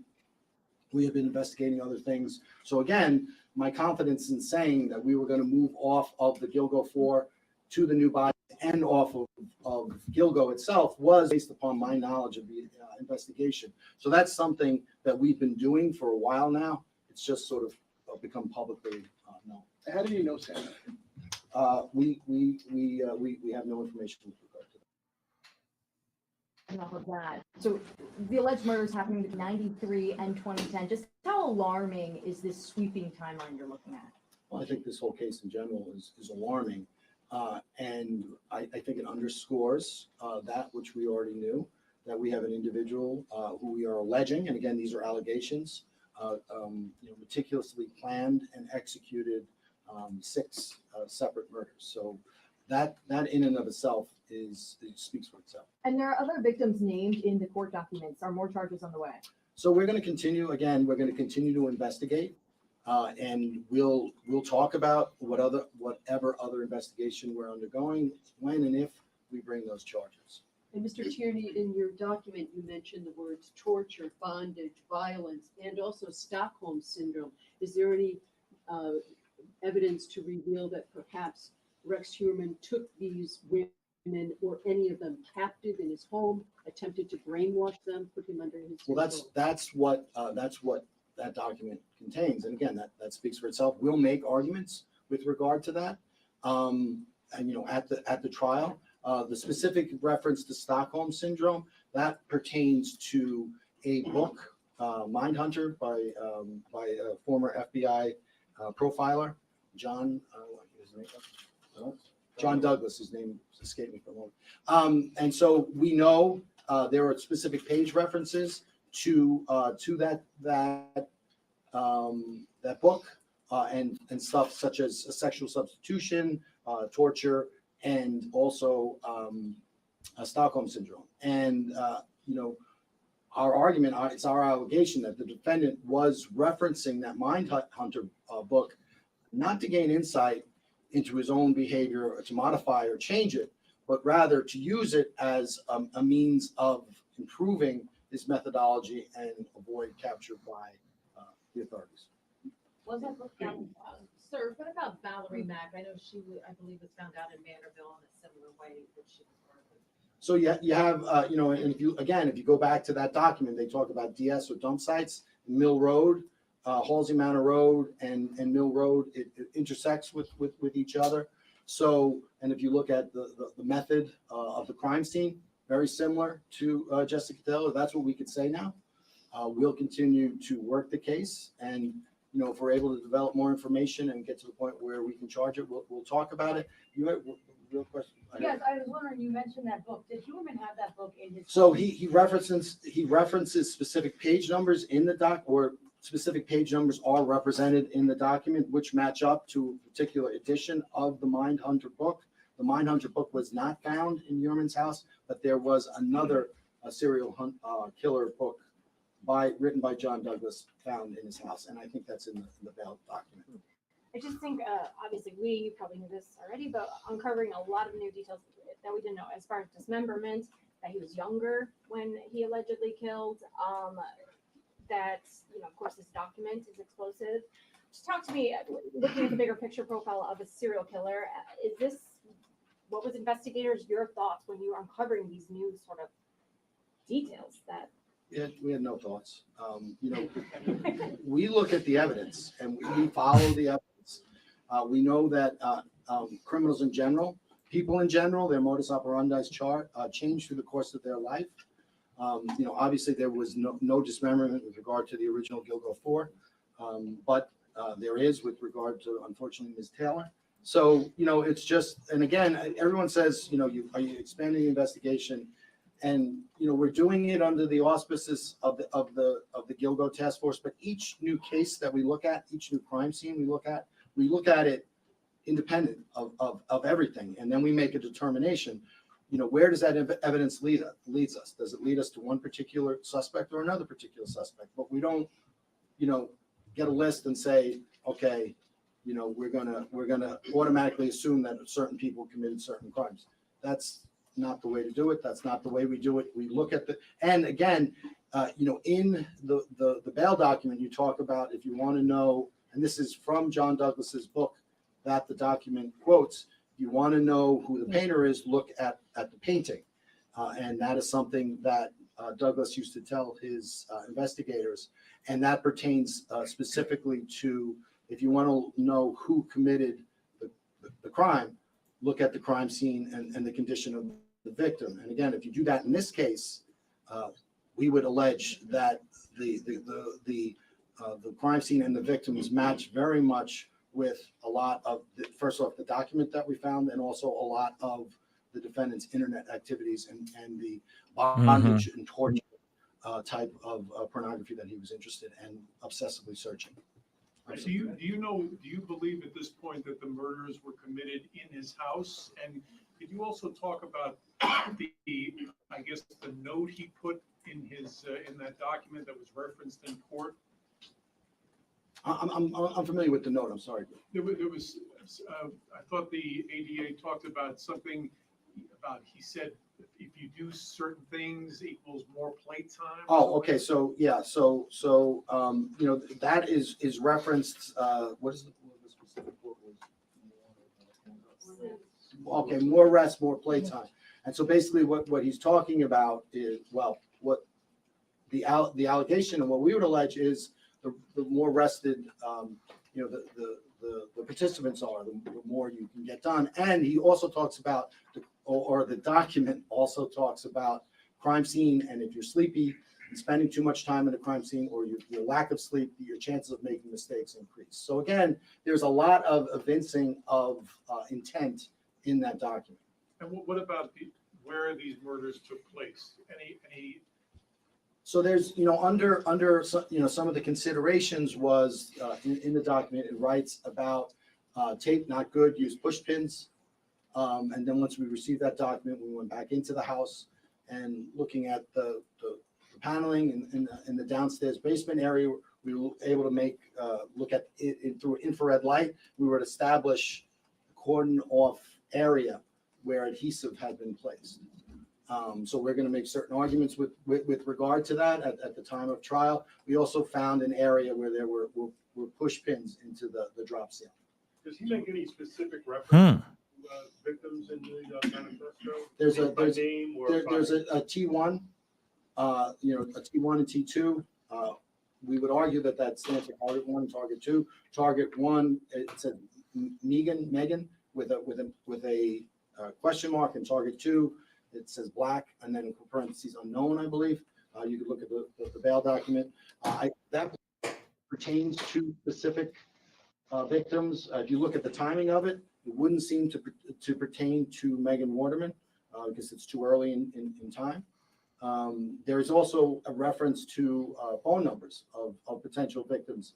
We've searched and we block out our phone numbers. We kept that in the document because we've come to an impasse with regard to those phone numbers. So if any members of the public have information with regard to those phone numbers, we would certainly be receptive to receive that.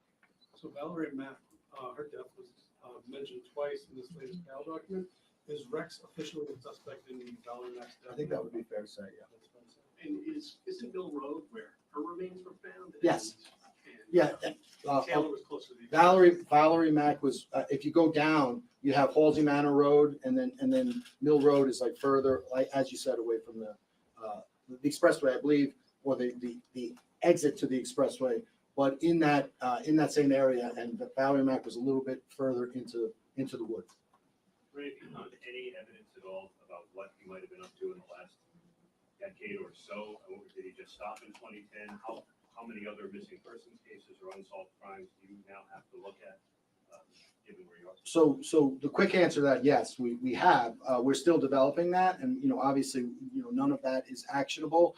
And with regard to the missing cases, we're looking at all of them, and but we're looking at them not necessarily in the context of any particular defendant, including this one. We're looking at them, separate and apart as missing cases. And with the universe of information that we have, not only in this case, but other cases, how can we work towards solving some of these cold cases? That's 30 years of crime. Yes. Did the new search of North Sea uncover any evidence that has helped the case? So I would say that, it was, as I've said all along, it's a necessary investigative step. It's a huge area, and we felt that we needed to do that at some point in time. We wanted to do it before the summer, and the brush got real thick. So we didn't know logistically how we were going to do it. We knew it was going to be difficult, but you don't not do something because it's difficult. And again, fortunately, our partners in the New York State Police, the Suffolk County Police as always, and the NYPD, their canine units went out and they did a fantastic job. We have so much gratitude to them for helping us out, but no new bodies were found. Jimmy, just following up on this question, do you believe both the search going on in the basement, what you found in the manifesto, that the basement was a location where the crime could be committed? So again, it doesn't matter what I believe. It matters what we can prove. This is, a significant investigative step. This was a significant investigative finding, and we'll continue to develop those things. We'll get to you next. I'm sorry. Could you say that again? Whoever said what they said, you said, oh, sorry. I was just wondering, in the basement, I Yeah. know there was the new search, were there any specific findings that could relate to actual blood, hair, human remains of any kind? Well, as we've said all along, if you look at the DNA evidence and the trace evidence that we've done, it doesn't happen overnight. So there's additional testing that we're undergoing. We just have to see the results of that. Well, you always see suspicious things, but in any case. But is it is it a stain of something benign, or is it an investigatively significant stain? Only our forensic scientists can tell that after a lot of work. Share any of the trophies that you found from the investigation. Well, we've in our bail letter, and we're pretty much constrained by our bail letter to what we could publicly disclose. We found other information, which will be disclosed at the time of trial. So we're not gonna get into it, and that's not to say they exist. We're just not gonna get into it. We can't. Ethically, I'm really enjoying from talking about it. Can you tell us when the document on the laptop was first discovered, and is that what prompted the research of the house? Again, in any effective investigation, it's never just one thing. Certainly that was something that was significant and led us in among other things in that direction. That document, I believe we recovered it in March here. Fairly recently, and it's certainly given the history of the sprawling history of this case.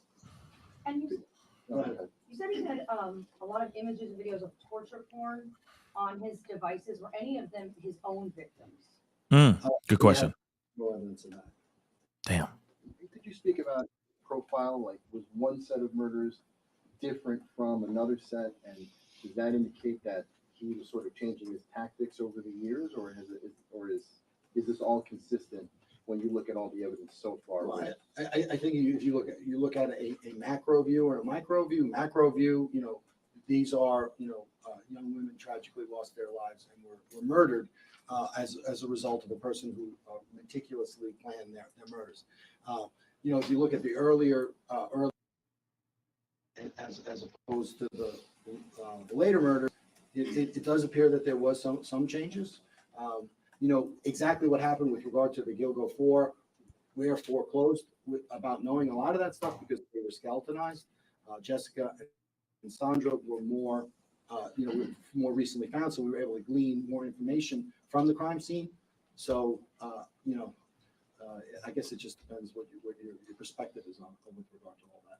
Was the March 7th discovery of the murder the evidence that caused the second search of the house? Well, as I think I previously, it was a impetus, but in any good investigation, there's usually a number of different things that cause that. Was it the main one? I would say it was a significant one, and it was also an impetus to go back out into those areas and search with the dogs.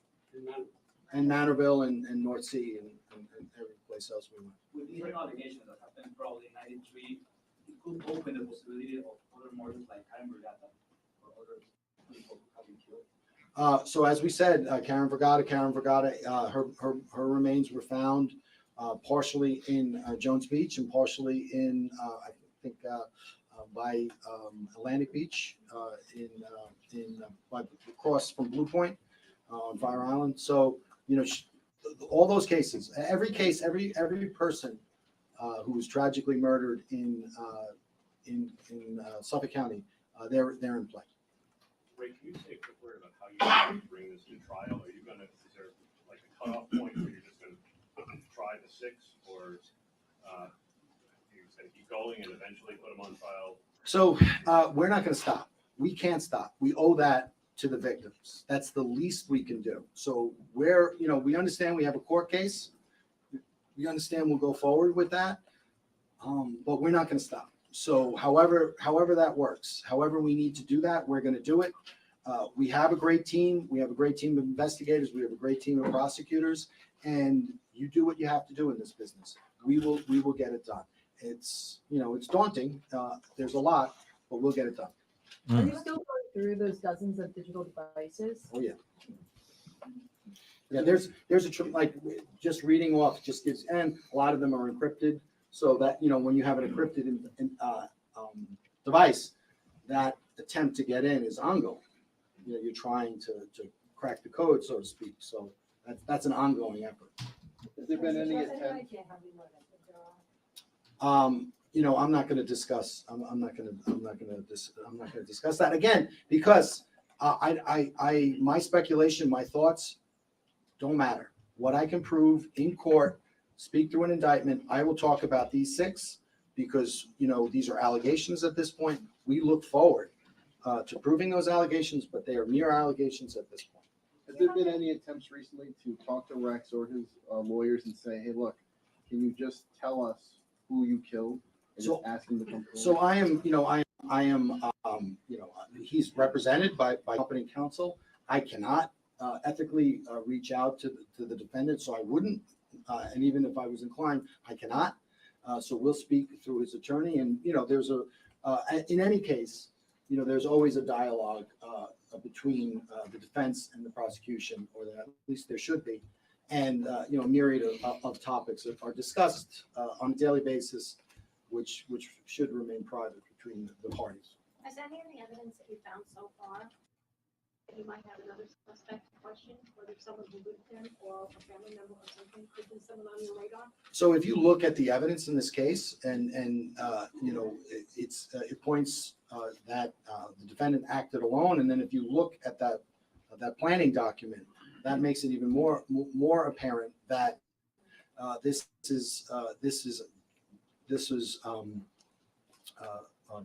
six charged cases were meticulously planned, and they were done at a time when the defendant knew he would have both access to the victims and other people would not be around. Thank you. Okay. I believe Wow. the victims are going to speak, so we're going to give some of the victims, whoever likes to speak, the opportunity to do that. Thank you very much. Don't forget to hit that like button down below, guys, please, and thank you. Don't forget to hit that subscribe button as well if you haven't done that yet. Oh, wait. They're all going to leave while families going to speak out? Why leave? Let them, you should stay so that they can speak. Damn. I understand they got things to do, but damn. The manifesto, guys, I'm very interested about that. The manifesto, the HK 2002 to 2004 document, I'm really, really interested in seeing that. We're going to talk a little bit about that here in just a minute. But this is Gloria Allred out here speaking on behalf of these victims. I'm assuming on behalf of these victims, but let's check it out. But that manifesto, that document, it's very damning. Very interesting. I mean, aside from everything else, let's not forget. I mean, the DNA itself is everything, but the manifesto, the document is very interesting nonetheless. Good morning. I'm attorney Gloria Allred. I represent the family of one of the latest victims for whom there has been an indictment of the defendant, and that is Jessica Taylor. I am the only attorney representing the family of Jessica Taylor and the only one authorized to speak about Jessica Taylor. In addition, I represent the families of three other victims, Megan and Melissa and Maureen. Some of the family members of those other victims are also present today, so I'd ask you just to raise your hand if you are a family member of Megan, a family or friend of Melissa, and a family member or friend of Maureen.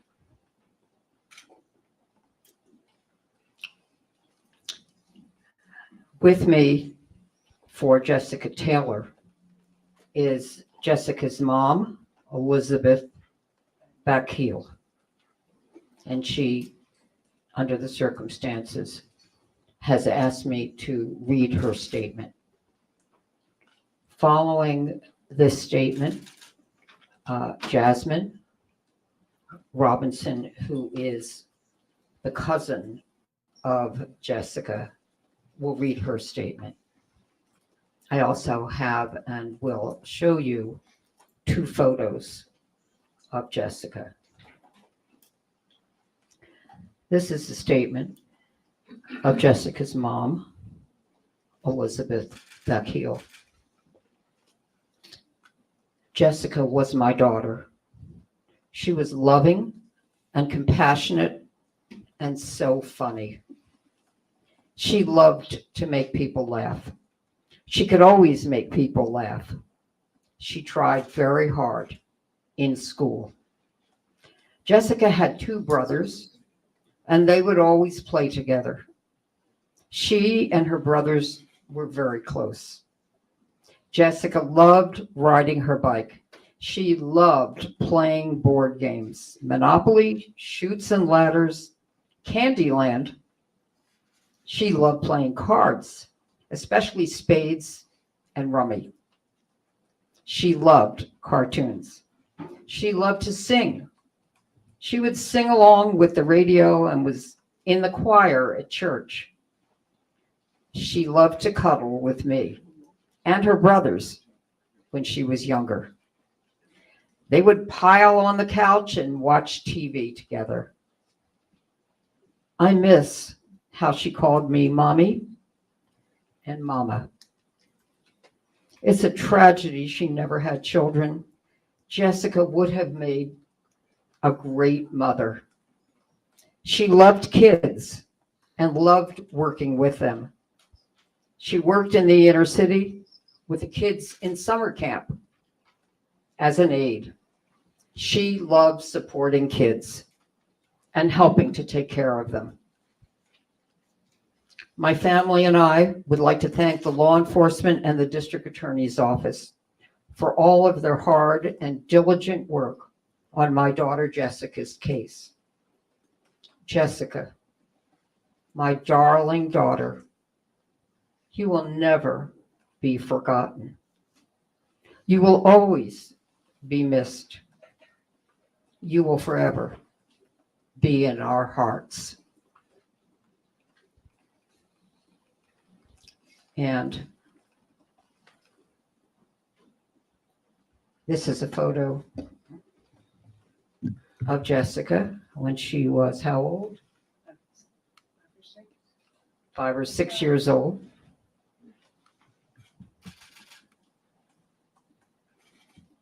Gloria?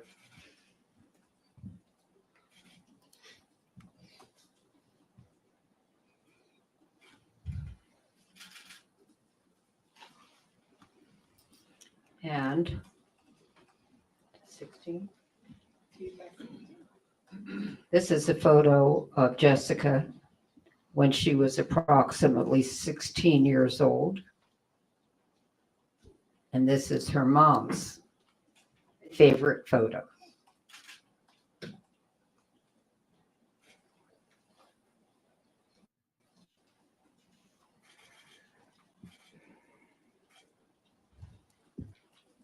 I will have a copy of Elizabeth's statement available after the press conference for you. And in addition, I'll have the photos up here. And now I would like to introduce Jasmine Robinson, Jessica's cousin. And also, if you would be kind enough to raise your hand, also present is another cousin of Jessica who will not make a statement, and that is Violet Swagger. Violet, would you be kind enough just to raise your hand, please? Thank you. Best.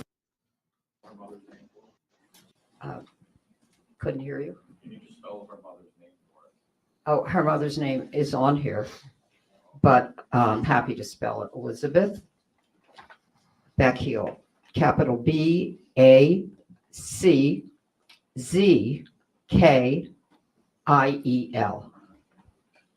Thank you for asking. Jasmine.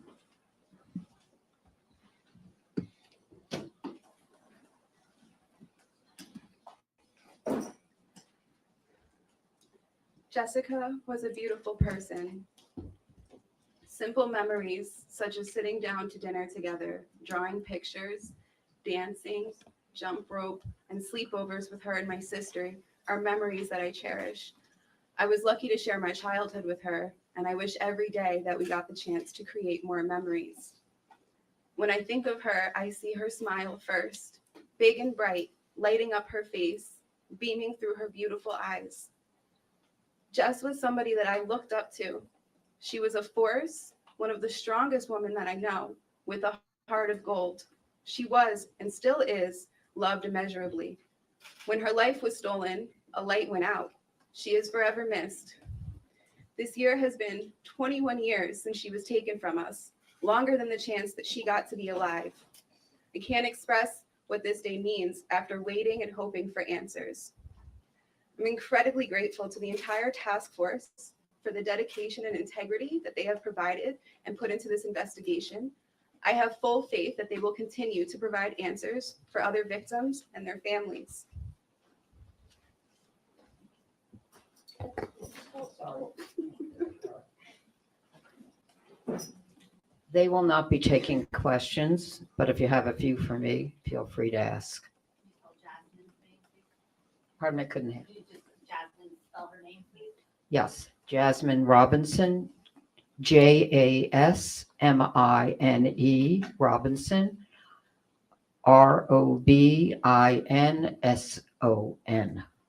Ms. Allred, just their reaction, if you can, to finding out about, this new indictment. Obviously, it's very difficult for them emotionally. They've been waiting 21 years for answers. And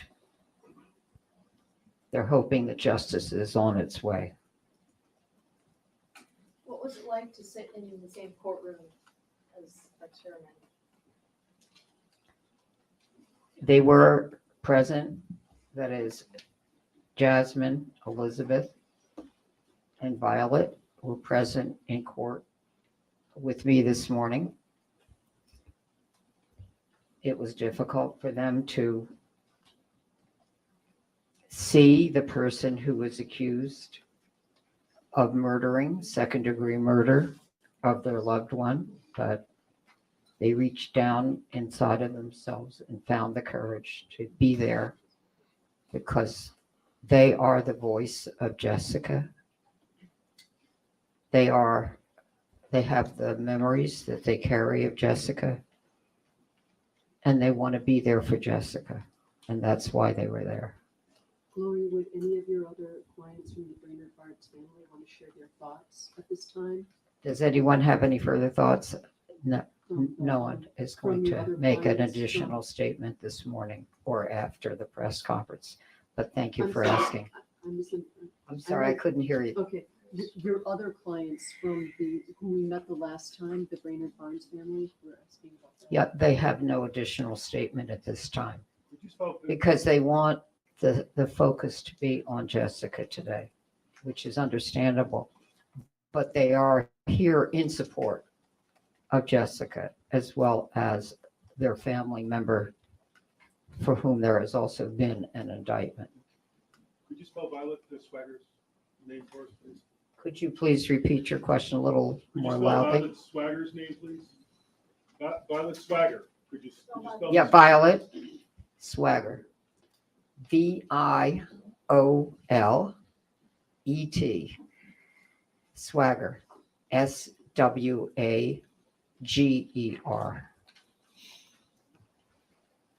That's correct. Anything further? Thank you. Okay, and then in that case, as I say, I will have a copy of Jasmine's statement, a copy of Elizabeth's statement. My contact information is at the top of the statement. Are you serious? What?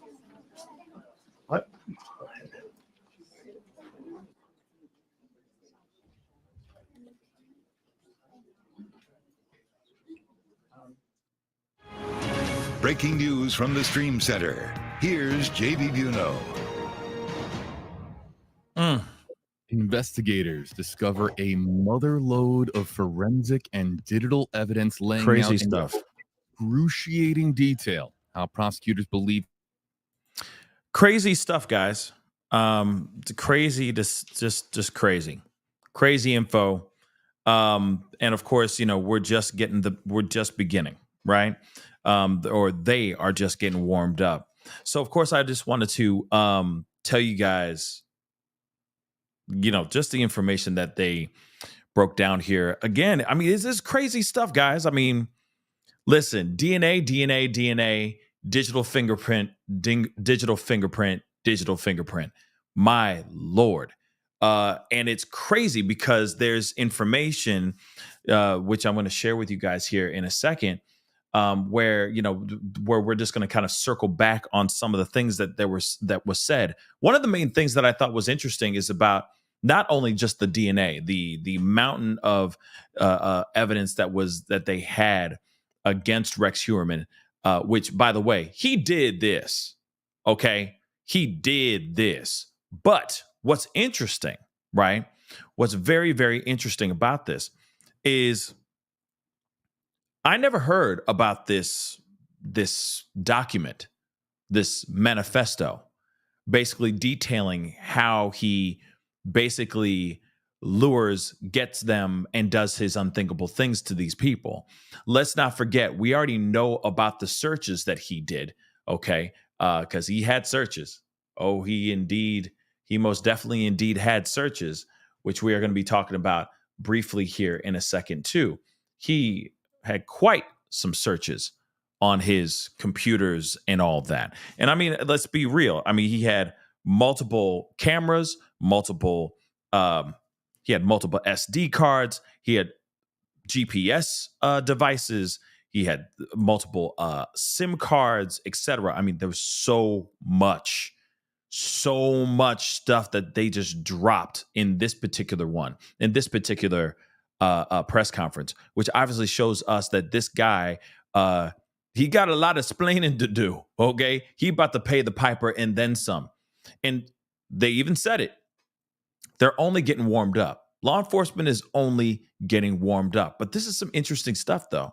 Okay, not only just the fact that DNA. I mean, the fact that they said that they found DNA on her, on Sandra, and how they were able to link Jessica's demise, into Rex Heuermann is absolutely crazy to me.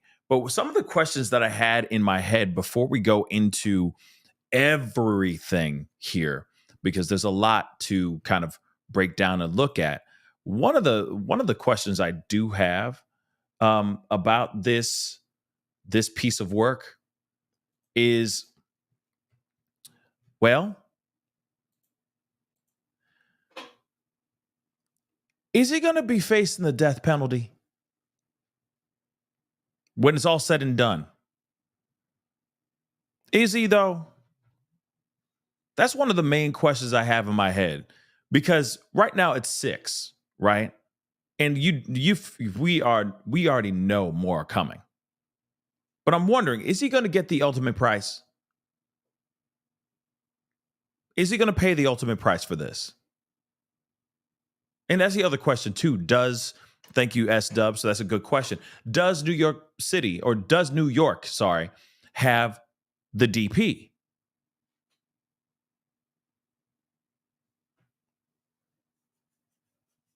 Because this is some crazy stuff. And the things that he's done, that he's alleged of doing, what he did this, though. Well, like he did this. All right. Let's give it a buck. He did this. But what he's being alleged of doing, because you know how it is, innocent until proven guilty in a court of law, but there's too much stuff pitted against him. We know he did this. The unthinkable, disturbing things that he is being tied to, the unthinkable things that he did, that he's alleged of doing to these women. I'm wondering, is he, though? Could he look at that, or is he just going to get life in prison? And I mean, it depends on what you think. Just kidding. Just said New York does not have the DP. Oh, that's just.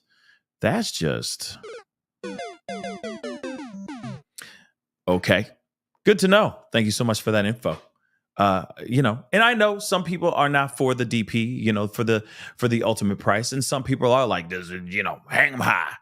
Hey, I say this, however you look at it, no matter what. I mean, one is like taking that person off this planet, quickly and saying goodbye, deuces. And another one's having somebody live in, gem pop in the most dangerous prisons ever and let them live a nightmare every single day, right? Which I'm always for as well. All right. But it is a question I had to ask.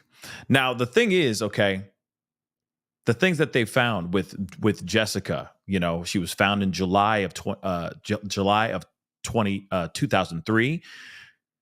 Her head was removed 8 years later. Like, her head was removed and her arms or her hands, body parts, or I'm sorry, her arms were hacked off to the just above the elbows.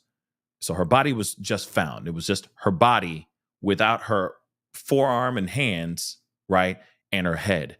And then later on, years later, by the way, 8 years later, a whole 8 years, they were able to find her body parts in another area. Think about that for a second. Now, how is he able to do that? How is this man, this monster right here, okay, Gilgo Baggins, as I like to call him, how is he able to do this? 8 years later, body parts found somewhere else. Same woman found elsewhere. 8 years later, right? Now, they say that they were able to link him in the same area around the same time because she went missing around July 19th. He was in that particular area on July 19th. And of course, they were able to connect that whole thing, right? Connect that together. Which is also another thing that's really weird is when they talked about this Avalanche, this Chevy Avalanche that he had already had. He bought a dark colored Avalanche 4 months prior to him wanting to go and buy another one. Suddenly he wanted to buy a brand new car, same car. Same one that he bought 4 months before, which is very weird, right? But the fact that she was found, her body parts were found not only just in a few miles away from Gilgo Beach, but also in this wooded area in Manorville is absolutely crazy to me. All right. Now, hair also was found. DNA was also found on her. That is connected to this guy right here. Interesting, right? DNA is everything. You know, back in the day, O.J. Simpson trial and all that, you know, it was still kind of a new thing. You know, they're like, what's this DNA stuff, right? It wasn't as huge. They didn't use it as a big card in investigations and in these trials. But now DNA is everything. And the fact that they were like, this is, you know, umpteenth power to the such and such. And they're like, no, ain't no way that this hair ain't his. It's pretty crazy to me. But DNA is everything. And that's what's taking him down. Not only his digital footprint, his digital thumb, fingerprint, whatever you want to call it. It's his whole body. It's a body print. Okay. His digital body print is insane. And we're going to talk about that here in just a minute. All right. The other thing that was also interesting is they said that the family was out of town during the time of this crime, during the time when Jessica Taylor went missing. So the family showing proof positive, allegedly from a hard drive that was connected to a Palm Pilot at that time. The family was out of town and nowhere near the crime, nowhere near the time when Rex did these unthinkable things. So apparently, Asa went out of town with the kids a lot without Rex. And Rex literally said, no, I got work to do. I'm so busy. I got things to do. I got bills to pay, honey. I got to finish a blueprint. I got to lure in this new client, so on and so forth. So come on. You know what I mean? Don't please go to wherever you need to go. I'll be fine. Right. Love you, honey. Kids, have fun. And then as soon as the door closes and they drive out of the park, out of the driveway, he's automatically out there lurking and up to no good. But I got some questions about that here in a second, too. I got some questions. So every single time family's been out of town, from what we've seen so far, every time that he's been out here doing bad, they've been on a trip, which is interesting. Then going on to Sandra Castilla. Sandra Castilla. All right. Of course, she was found. Now, she was found in a very compromising situation, very tragic situation. Some people found her, right? They say that they were able to find hairs on her body. And through those hairs, which is also wild, man, because this is also in the early 90s. If I'm remembering this correctly, if I have this correct, this was in the early 90s. Okay. She was found in a very unthinkable position. How she was attacked was absolutely just egregious and deplorable and horrific, right? Monstrous, 25 times apparently, all over her body, just attacked, right? But they were able to find 2 hairs or hairs. One was of a female and another one was of a male. We already know who the male is. But then there's a female hair that was found. And this part I found to be really interesting.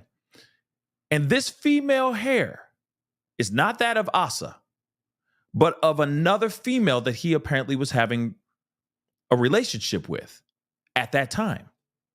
She moved out. She wasn't, she didn't stay with him. They were together, and I'm assuming that the relationship broke up. They parted ways over time. But what's interesting is that they were able to take that female witness all the way back to the 90s when they were living together back in the day. So that also shows that the hair that was on this woman, or the hair that was on this victim, was a girlfriend, or was that of Rex Heuermann's, I guess, girlfriend, live-in girlfriend, that was found on Sandra. Also with his hair found on Sandra. So if you just do the math, the math is mathin'. Early 90s, y'all. Pretty crazy stuff, right?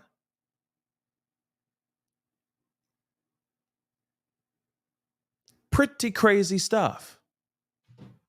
So, again, tell me he did it without telling me he did it.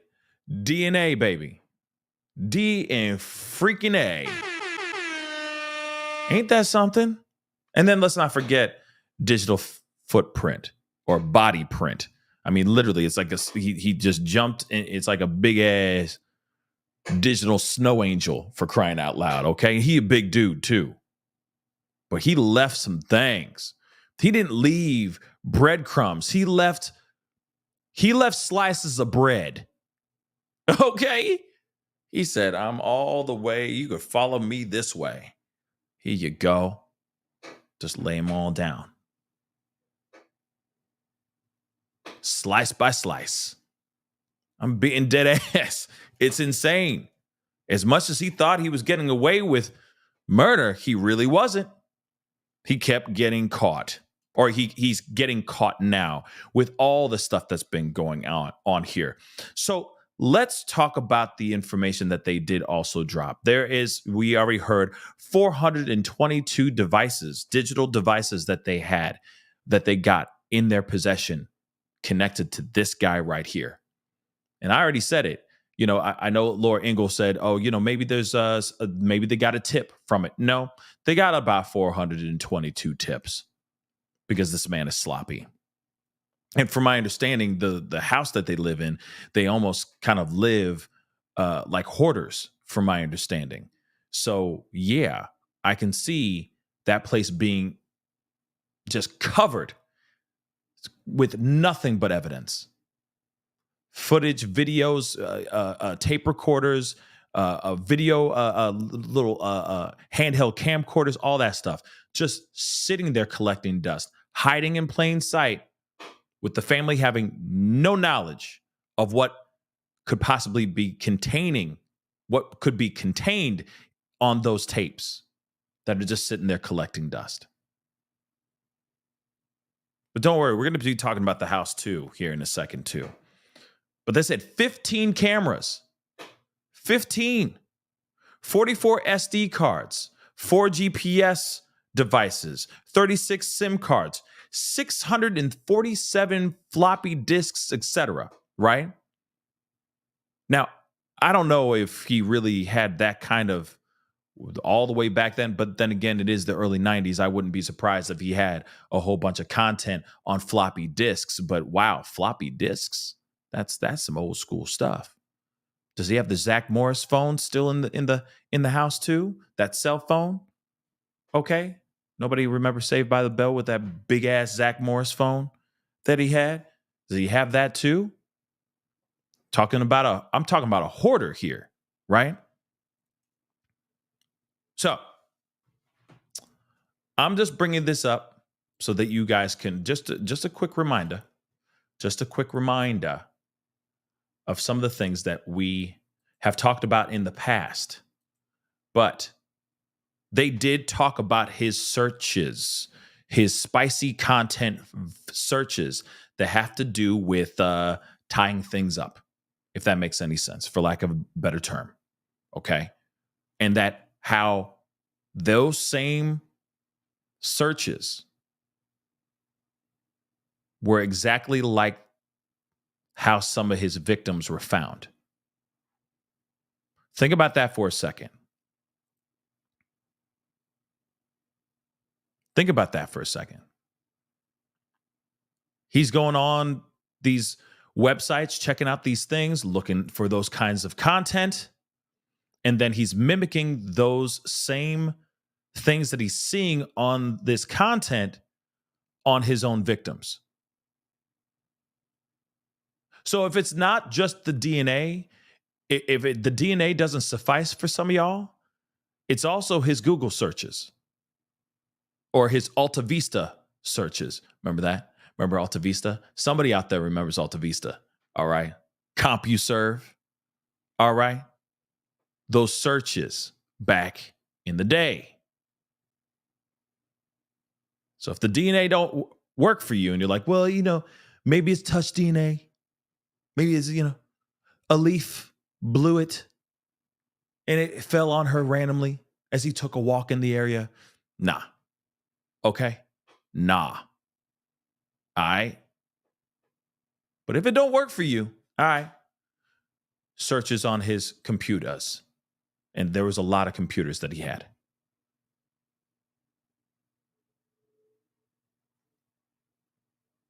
He's mimicking the same stuff that he's seeing on these P sites. Interesting, right? Which, by the way, these are the things that he's looking up online. Okay? These are the things that he's looking up online. Like I said, legal process served on Google search seeking records or accounts associated with the device identifiers of these additional burner cell phones revealed a connection to yet another burner or junk email account, namely T-Hawk. I know some people are like Thawk, but I think it's T-Hawk 080672 Gmail. Okay, so the T-Hawk email account. So a search revealed that the T-Hawk email account associated with burner cell phone, and there's the number, the 347 number, all right, was used to conduct thousands of searches related to S workers, sadistic, torture-related P and CP. And here's a list of those things. I'm not even going to read them out loud. We've read them before. Okay? We've read these before. You can see all that stuff. I don't need to read it. You can see it with your own eyes. I'm not reading that. That is code word city. That is code word gymnastics. And I don't have time today. I don't have time today. Maybe you do, but I don't. Not today. Because we already had this conversation before. But I just wanted to give you guys a quick reminder. Yes, he's a dirty man. He's got a dirty mind. Obviously, he's got a dirty mind. But you can see it right there. And so the same stuff that he's looking up, they're finding on these victims. That says a lot. Okay? Bondage type videos. Just like these crime scenes. Okay. This is interesting. The more rests, more playtime. I thought that was interesting. Like it made me think of The Shining. The scene from The Shining. All work and no play makes Jack a very dull boy. You know what I'm saying? Like it just seemed odd, to say the least, that he's writing that out.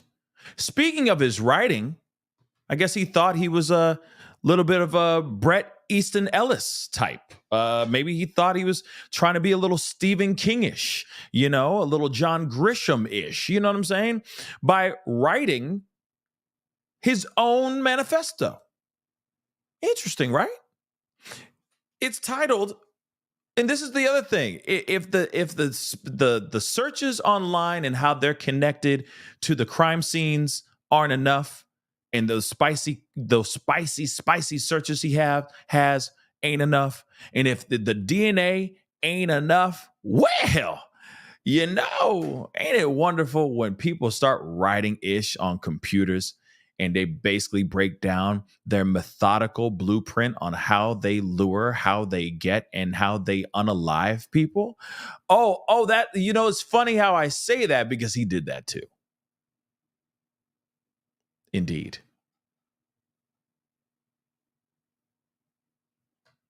Yeah, he did that too. So yeah, some people would be like, well, the DNA could be touched DNA and somebody could have ran into him and such. Fine. Cool. But then everybody else will be like, well, the scenes in the fact that he's looking these things up on P-Hub could be a coincidence. There's plenty of people who like that kind of stuff and look that kind of stuff up. Okay, fine. But explain this. Hold on, let's get into that. They even brought it up. HK 2002-04. And these are all pieces of information. It is a planning document used to methodically blueprint his unalivings. He basically breaks down what he does and how he does it. Like I said, somebody out there going to be like, well, he was trying to write a book. He loves true crime so much that he wants to write a book. But what's interesting is the information that's in there is connected to all of these victims' lives, these victims' murders. Let's take a look at this. We're going to skip right through all of this, okay? But right here is the important stuff. Aside from the info about these victims that need their names to be heard as well, okay? Again, Jessica Taylor and Sandra Castilla, okay? Those are the two victims now have been linked to Rex Heuermann, Gilgo Baggins. All right.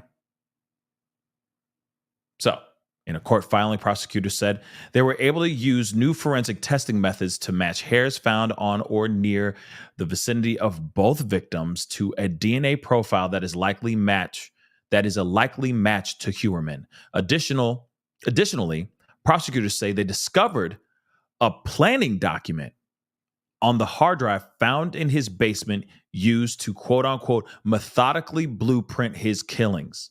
The document says or lays out a set of tasks to complete before, during, and after these unalivings, including checking the weather and setting up a staging area. This is very important right here.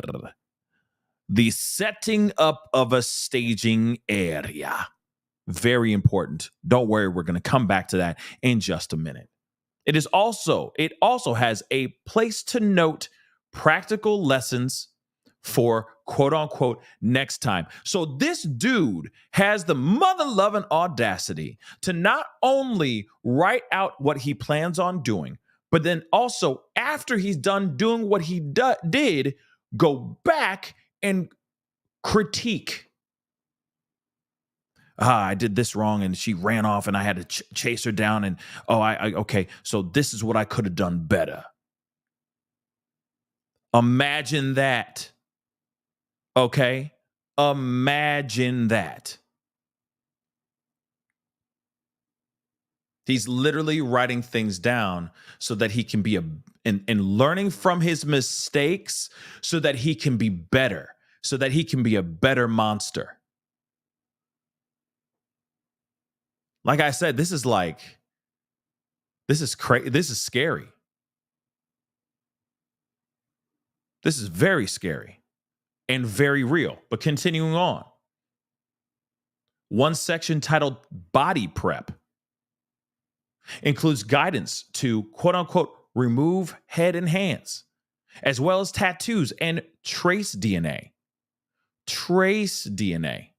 He didn't do that well because he got caught by his own damn hair. And to wash the bodies. Another section, quote unquote, things to remember, appears to highlight lessons from previous unalivings that should be heeded, according to prosecutors. The entries describe the importance of sleeping properly before hunt, using thick rope, and limiting noise to increase, quote unquote, playtime. What? And this is the same dude that pleaded not guilty to all of this ish. Man, like he might as well say, like, man, I did this. Like, why fight this? Why fight this? There's no point in fighting this. There's no point in fighting this. There's no point in fighting this. Do you understand that?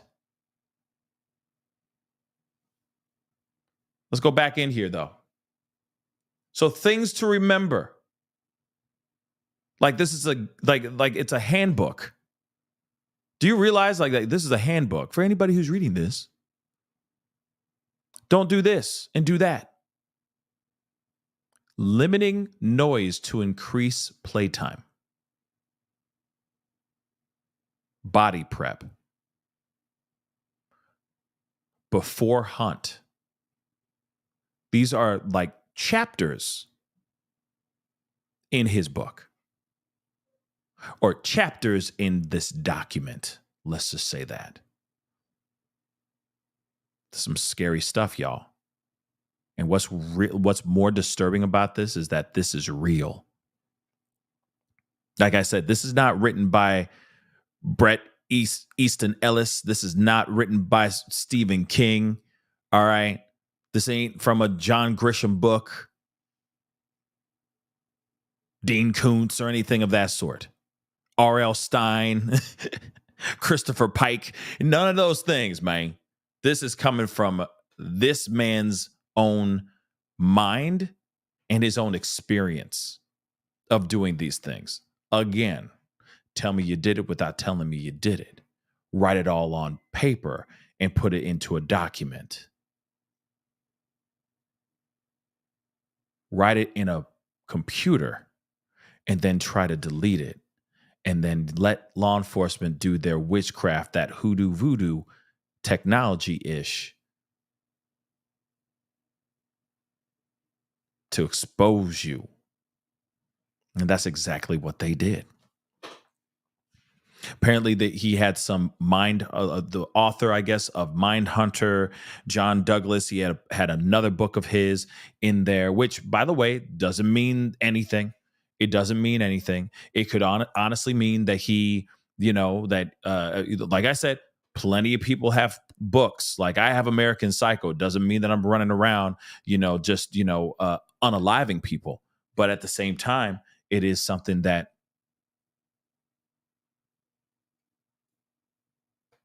that's interesting nonetheless, right? It's like at least interesting that adds to his character, but it doesn't mean that I read a lot of horror books, right? Shoot, I just finished reading Pet Sematary, literally. You know what I mean? So for me, it doesn't mean that I'm out here doing these kind of things, but I read books, just like any other person. But still, it's the manifesto, it's the documents that say a lot. Okay, and this is creepy. This is some creepy stuff. All right. Like a breakdown blueprint of how he does things and him learning from those things. Methodically going through those things, going, okay, when I went in and attacked such and such, I could have done better. This is what I could have done. Maybe try this route next time instead of that route. Okay, it didn't work this time, so we're going to do this way this next time, which is very, very crazy to me. All right. The other thing, though, too, which is also I found to be interesting. All right. Let's go back into this article here real quick. It says here, setting up a staging area. So a question that I have, and again, I am quite curious about something here too, because I think there's some documents that have come out. Allegedly, I'm going to see if I can find it in a second. But the setting up a staging area, that is something interesting. To say the least, that is something very, very interesting. Think about it for a second. Why would he have a staging area? And is that staging area done in his home? This makes me think Dexter. This literally makes me think Dexter. You know that TV show and that book? Or I guess it's a series of books. Dexter. He's like a serial monster vigilante that only unalives other serial monsters. Okay. Good show for like 3 seasons. And then it all just after that. But other than that, good show. All right. But he would go and he would stage the area. That's what Dexter would do. He'd cover an entire room or an area with nothing but plastic. And then he would do his thing, right? And it was a process. It was a ritual that he would do. He learned this at a very young age, right?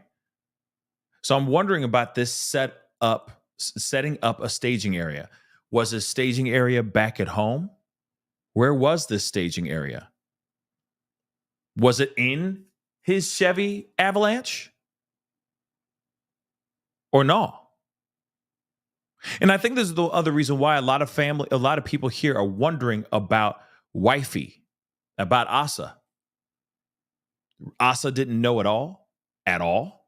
She never crossed paths with any of these S workers. She never crossed paths with any of these women and possible men as well. Not once. Not once. Every time she went out of town, he was doing this. He didn't do this when she was asleep. And maybe one night, she heard a thump and she goes downstairs and she sees him in the act. You're telling me he has been nothing but just smooth the entire time? Or was there an understanding that he had an addiction that he needed to have fulfilled? And for some strange, demented reason, she understood and would go, I'll take the kids. And she would leave while he goes off and fulfills that desire deep inside of him. That's another question I have for Asa as well. Now, she could be absolutely innocent. I'm not sitting here saying that she's a part of it or anything of that sort, but what are the chances of her actually knowing some of this stuff? Think about it. It's decades. You're telling me not at all? She had no clue, not a ting, not a damn ting. She didn't have not one inkling of, maybe my husband's weird. Maybe my husband's a little off. Something's up. Something's wrong. There was some red on his shirt. That looked like blood. Any of those things. You tell me nothing, nada, zero, zippity doodah? No hints, no whatsoever? Every time you go out of town or the times you go out of town, he's always staying home. You go out of town a lot though, girl. Why?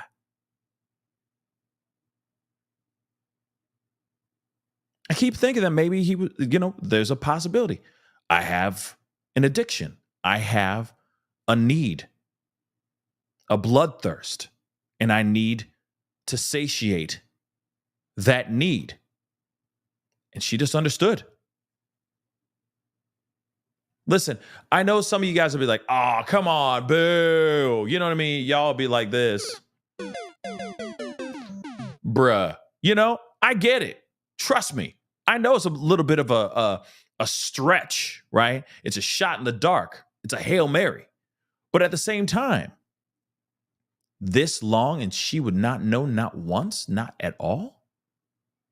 She didn't catch him moonlighting, at least trying to lure some of these S workers in, not once. He had multiple burner phones, multiple digital devices. She didn't look at any of that stuff for like 1 second. She didn't happen to randomly go and use the computer one day and just stumble upon his little manifesto and read some of it. I'm just saying, like, yo, you living on top of each other. This is not a massive house either. No disrespect to the house. Okay? But it's not a massive house. They were living on top of each other. So you're telling me what? You're telling me you didn't know anything? Not at all? That's weird to me. Let's not forget setting up a staging area. Here's the other thing too. A table, a torture. Table. You got to remember he was an architect. He was, I'm sure, good with his hands as far as building and whatnot. Think about these things. I'm just asking the questions, y'all. Don't come at me. I'm just asking the question. All right? Just asking the questions. You're telling me there's a potential table that was made specifically to do things? 2 victims with? She didn't see any of that? She didn't go downstairs as he's, just slaving away, shaving down, sanding down wood and putting together things and putting little knickknacks and doing these things. And she's not once going, honey, what are you doing?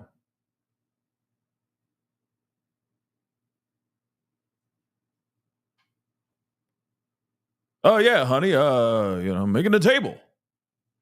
That's great, honey, but why? It just felt like making a table. Make that make sense. Make that make sense. He had to have had some place, unless his staging area was mobile.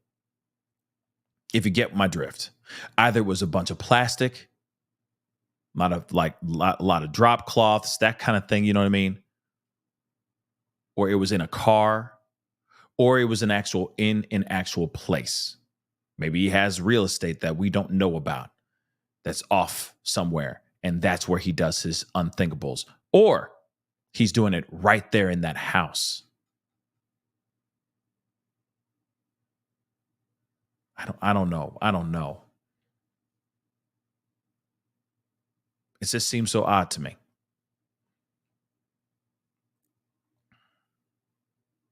So that's one of the other questions I have. Did these victims ever step inside that house? And I think that was one of the questions that one of the reporters asked, which I'm glad that they did ask, because honestly, I'm still kind of curious about that as well. Right? I'm gonna pull this up so we can listen to a little bit of WFLA. He's breaking a few things down. Let me show this to you guys. Evidence gets put forth is really I'm curious as to how it all takes shape. But bottom line is, you can only hope that justice is in the future for these families and these loved ones of the 6. And that also, too, that if the body count for Heuermann, we have allegations of 6 victims. If the body count it goes beyond 6, that those families also get answers and justice, closure of some kind. But this is now, you're not talking about somebody who is alleged to have, committed these crimes over a certain period of time, right? With other cases that we have covered, you're talking about usually a finite amount of time. With a serial killer, you're talking about what could be done over many, many years or even several decades. So every year that you add into the window of time when alleged acts could have occurred, you're creating exponential more work for investigators, more people to track down, more leads to follow up on, more understanding of the technology available at the time, the types of vehicles that were driven at that time, the type of roads that were utilized more often in those times. You're basically, for an investigator with the Suffolk County Police Department, you're trying to, with a murder that occurred in 1993, you're trying to get an understanding. You're developing a microcosm in time as to when these alleged crimes occurred to understand what it would have been like for the killer to execute at the time.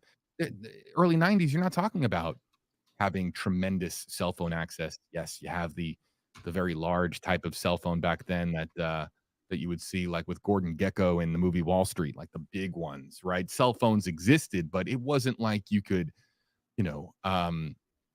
text anybody. You couldn't access the internet. Maybe if you had a cellular phone at the time, you had access. That's just one example of an investigator trying to understand how a crime committed in the year 2010 would be dramatically different than one 17 years prior in the early 90s.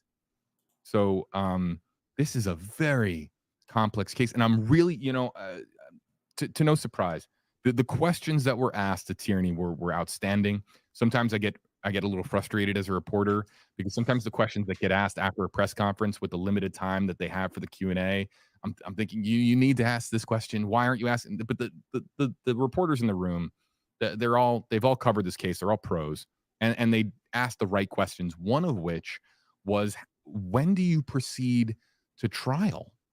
If this is an investigation that could take anywhere from 5 to 10 more, maybe even more years than that to fully get to the bottom of, you're talking about victim relatives that might be older and want to see justice now, not after 5 to 10 years. So there's a really delicate line that the district attorney's office has to walk on as far as getting justice expeditiously. But then at the same Now, let me. One thing I appreciate JB and coming in with the information, and I agree with what he's saying. Like, it takes time. These things are not easy. They're going to do everything they can as far as their due diligence to figure out what the hell's going on. But yeah, the documents are out, and so the bail application is out, and we got to take a look at some of this, and we're going to go through some of these highlights. Okay, or we're going to highlight some of these things that are happening in these documents, which I think are absolutely crazy and thought-provoking indeed. Look at this. Okay, this is all about the evidence that they have as far as the hair.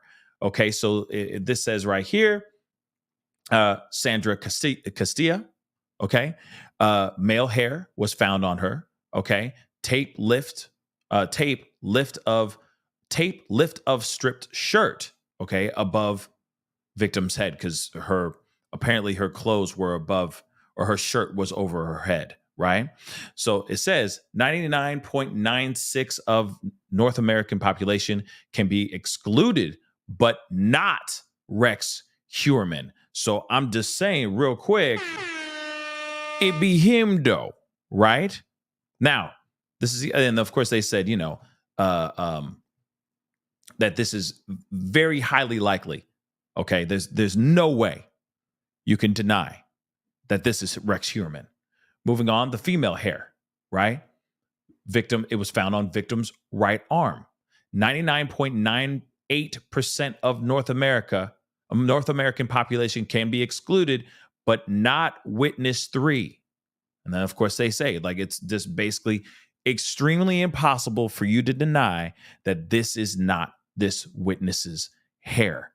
Now, this same witness, like I said to you guys earlier, is a witness that allegedly lived with Rex Heuermann. I guess had a relationship with Rex back in the day, okay, before he met Asa, from my understanding. All right. And they lived together. So her hair somehow got onto this victim's body. That, I guess that's what a version of touch DNA in some weird way. But at the same time, like, Rex was there.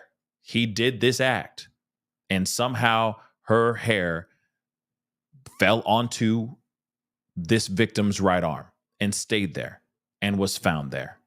Interesting though, right? Moving on to Jessica Taylor. All right. Male hair underneath Taylor. All right.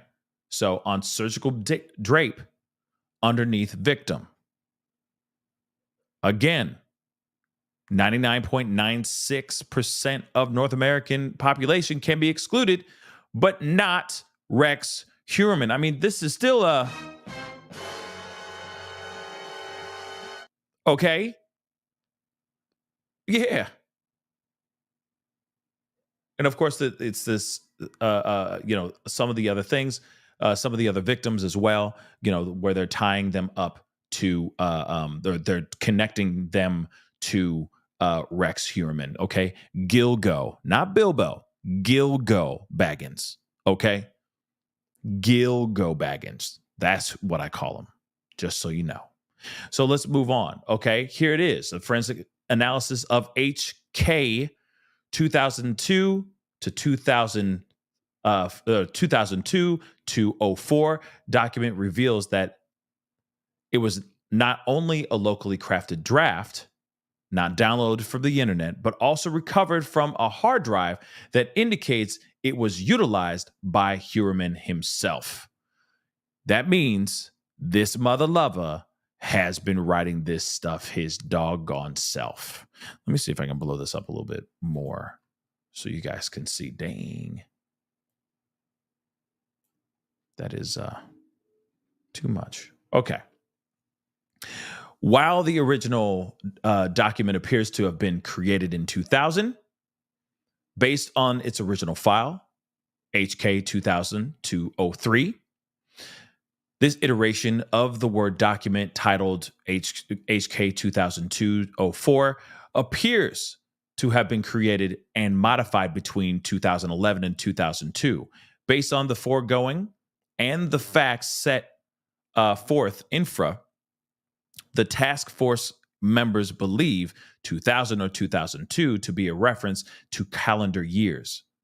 Task force members also believe, based on the foregoing and the facts set forth infra, the Microsoft Word document to be a planning document utilized by Heuermann to methodically blueprint and plan out his quote-unquote kills, hereafter referred to as HK planning document.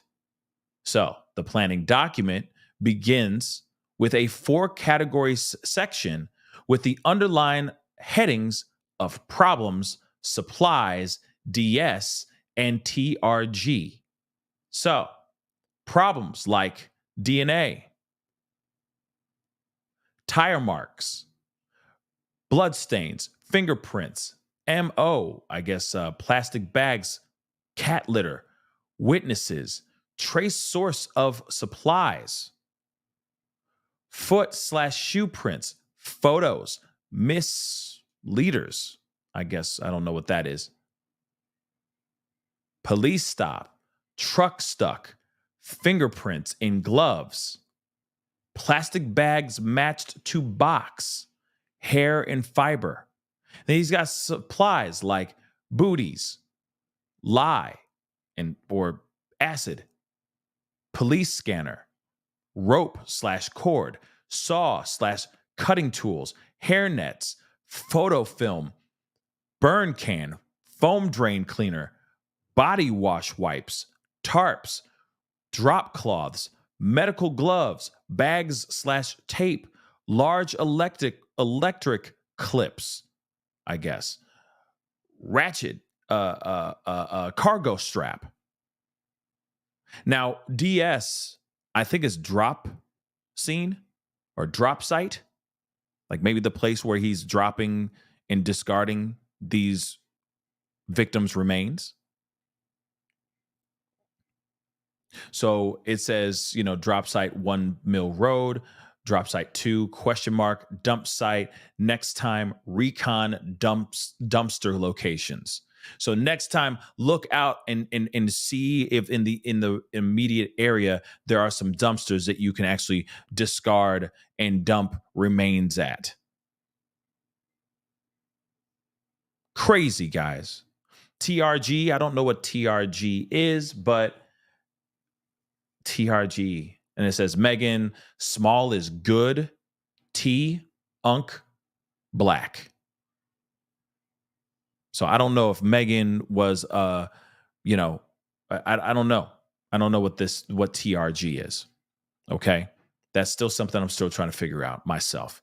Okay. And guys, please do me a favor. All right. Do me a solid. If you're watching on YouTube, please, by all means, hit that like button down below. That'd be greatly appreciated. In fact, if you're watching on some other platforms, come on over to YouTube. Come on over here. All right. Join the chat. All right. But yes, it's interesting. Based on the Gilgo Homicide Task Force training and experience, the members believe problems to be a guide on issues to avoid apprehension, supplies to be a reference to what supplies are needed to carry out the serial murders, to avoid apprehension, and to avoid leaving behind DNA evidence. The DS heading appears to be an acronym for dump site. Okay, so not drop site, but dump site, which is corroborated by the discoveries of Valerie Mack and Jessica Taylor at two separate quote-unquote dump sites, the vicinity of Mill Road and Ocean Parkway. Under that same heading is a note regarding quote-unquote dump sites, which the task force members believe is a reference to how Heuerman disposed of physical evidence in the manner described. I guess, see, dispose of the following section below, which we are going to look at. TRG appears to be a reference to target or victim. See embedded image below, which we're going to look at here. It is important to note that the known victims thus far are all petite women, which is consistent with the quote-unquote small is good entry in the document, lending further support to the aforementioned conclusion that TRG refers to victims or targets. Interesting. And you see it right here, which we just saw up above, right? Dump site, Mill Road, dumpster site. Next time, recon dumpster locations. And of course, targets, possible future victims or possible victims. One of them is named Megan. And of course, he says small is good. And if you notice, a lot of the women that he did lure in were all small in stature. All of them were, right? With regards to the DS section of the document, it is important to note that the human remains of Jessica Taylor discovered in 2003, as well as the remains of Valerie Mack discovered in 2000, were dumped in two locations. One of those locations being the vicinity of Mill Road, which is listed as DS-1 Mill Road. Yep. In the above Word document. On March 29th, 2011, Miss Taylor's torso, skull, and hands recovered near Ocean Parkway, i.e. a second quote-unquote dump site. On April 4th, 2011, Miss Mack's skull, hands, and right foot were discovered near Ocean Parkway, also a second quote-unquote dump site. The recent discovery of this document prompted the April 2024 cadaver search of the Manorville area, which did not yield the discovery of additional sets of human remains, thereby reinforcing the task force members' belief that the HK planning document refers to Heuerman's preparations for either Jessica Taylor or Valerie Mack. The HK planning document on Heuerman's computer then delves into a 3-category section with the headings of pre/prep, aka prep, and post-event. See embedded excerpt below. So right here, I guess vehicle inspection under pre-prep. So it's pre-prep. So before he even preps, he pre-preps, right? So vehicle inspection, engage T1, recon dump site, locate dump site 2, weather report, recon vid cams, like surveillance cameras, Recon picked zone for vidcams. Interesting. Then prep. Set up stage. Where is that stage? That's what I want to know. Holding area. What is that holding area? Build table. There it is. Yo, build table. Crossbar, hard point. What is crossbar and what is hard point, right? But look at that. Build table. Where was this table at? Was that one of the reasons why? Remember Laura Ingle, we just listened to it earlier. She says in her report that they were taking in a hand truck. Could the table be in the house? And they were trying to get it out of there? I'm quite curious. Because I keep wondering, is that table in pieces? And he because it says build table. And he is an architect. So he's smart with this stuff. What are the chances of him actually having something that he has to build every time? Well, he has to put together every time because it's hiding in plain sight in front of his family and in front of his wife and kids. Think about that for a second. Build table. So maybe he has something, like I said, it's in pieces and it just locks in. And then it's a table that he uses. Crazy, guys. Crazy, okay? Post-event, destroy file, change tires, burn gloves, dispose of pics, have story set. Man, he did this, man. And then some. Let's continue on. The Gilgo Homicide Task Force members believe pre-prep to be a guide on steps to take in advance of homicide, i.e. inspecting his vehicle, engaging the target, conducting a quote-unquote recon, a survey of video surveillance cameras in pertinent areas, including the pickup zone. All right? So location and where the victim is being picked up, and checking the weather to ensure for optimal conditions. Prep, on the other hand, appears to be a reference to steps taken closer in time to homicide, setting up a staging area, holding area, and table / crossbar / hard point for the victim. Specifically, the quote unquote prep section has 5 entries: set up stage, holding area, build table, crossbar, and hard point.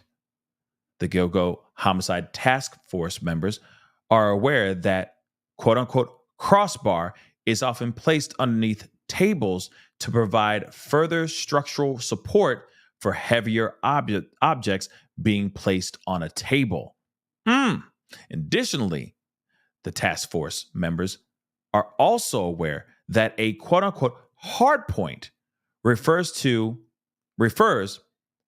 in the field of SUL suspension bondage to a fixed attached point in the ceiling that supports the weight of an individual being suspended off the ground.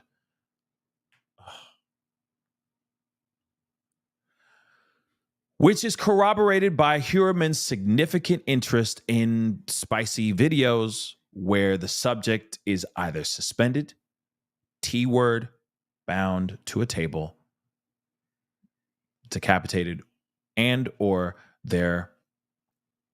I can't even say these things. Okay, their chest is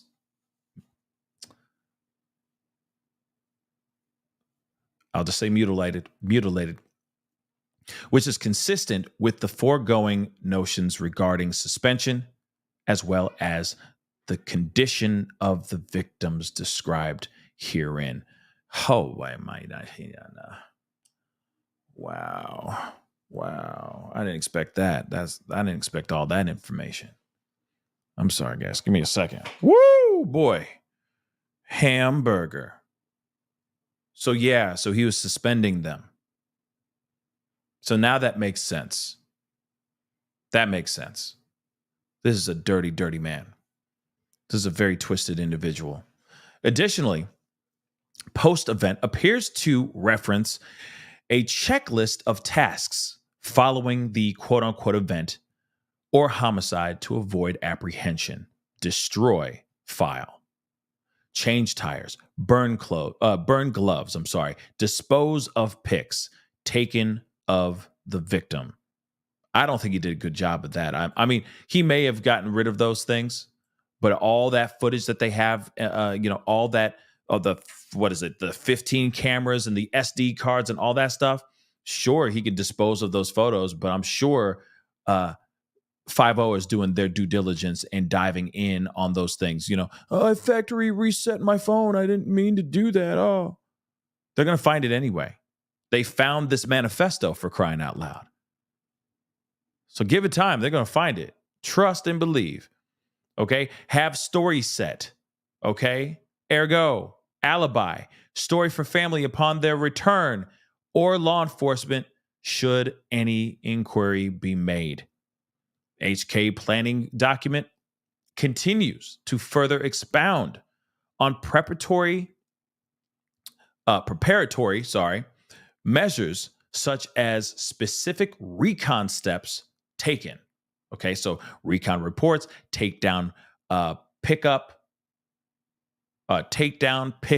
sections embedded below, packaging, a body for transport. Okay, body prep section embedded below, and steps to inhibit victim identification and avoid leaving behind DNA evidence. Body prep, dispose of the following. All right, so it says here, recon reports, vidcams on lie, right 112 to right 110.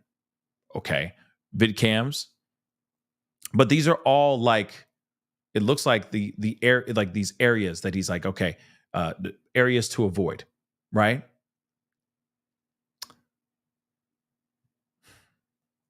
This is crazy. Takedown, pickup, hunt too long, seen in area too long. Remember, don't charge gas. Use cash. Recon for vidcams in pickup area next time. Body prep. Wash body inside and all cavities. Remove trace evidence, fingerprints/hair. Remove trace DNA. Remove ID marks, tattoos and marks, moles,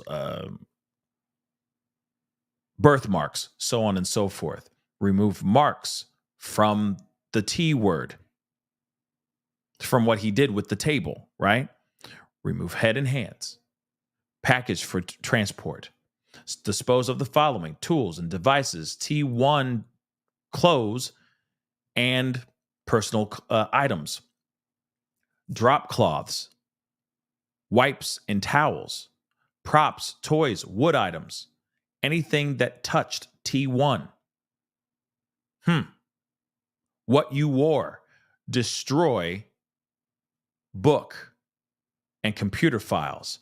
Burn clothes. Dispose of box of plastic BAS, B-A-S, to avoid trace. So the body prep section above includes a note to quote unquote remove head and hands, which clearly relates to the condition of Jessica Taylor's and Valerie Mack's remains, as both victims were decapitated and dismembered at their arms below their elbows.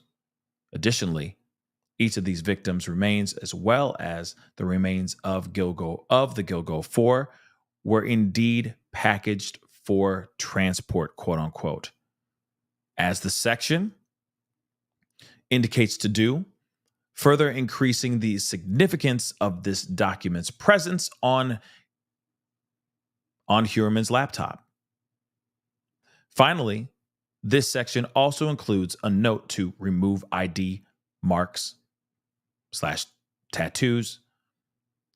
As noted, the examination of Miss Taylor's body in 2003 indicated numerous sharp quote unquote linear injuries to the victim's skin, specifically around where Miss Taylor's tattoo had been located, which investigators believe was intended to exhibit the identification,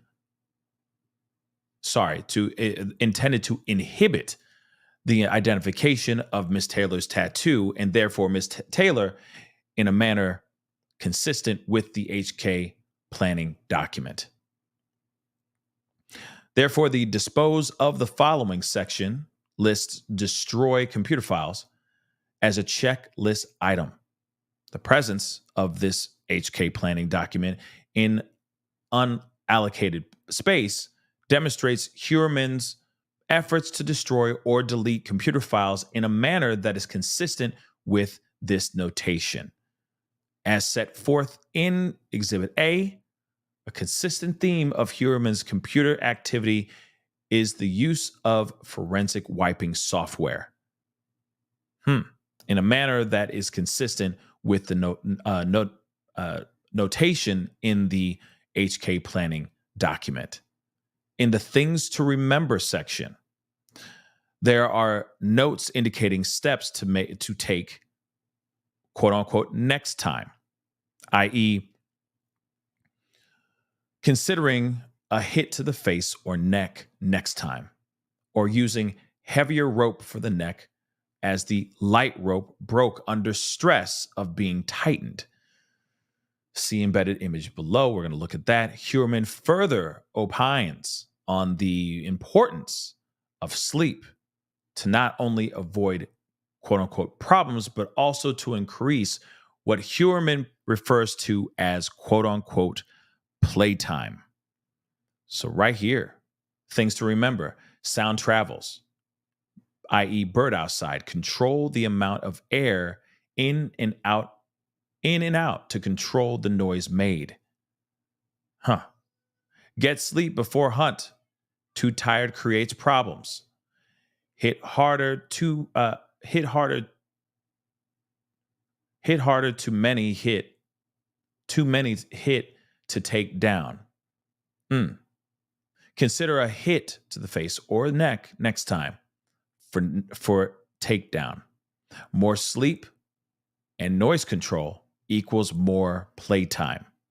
Use push pins to hang drop clothes from ceiling, not tape. Use heavy rope for neck. Light rope broke under stress of being tightened. Have mercy. Have mercy. This guy is just trash.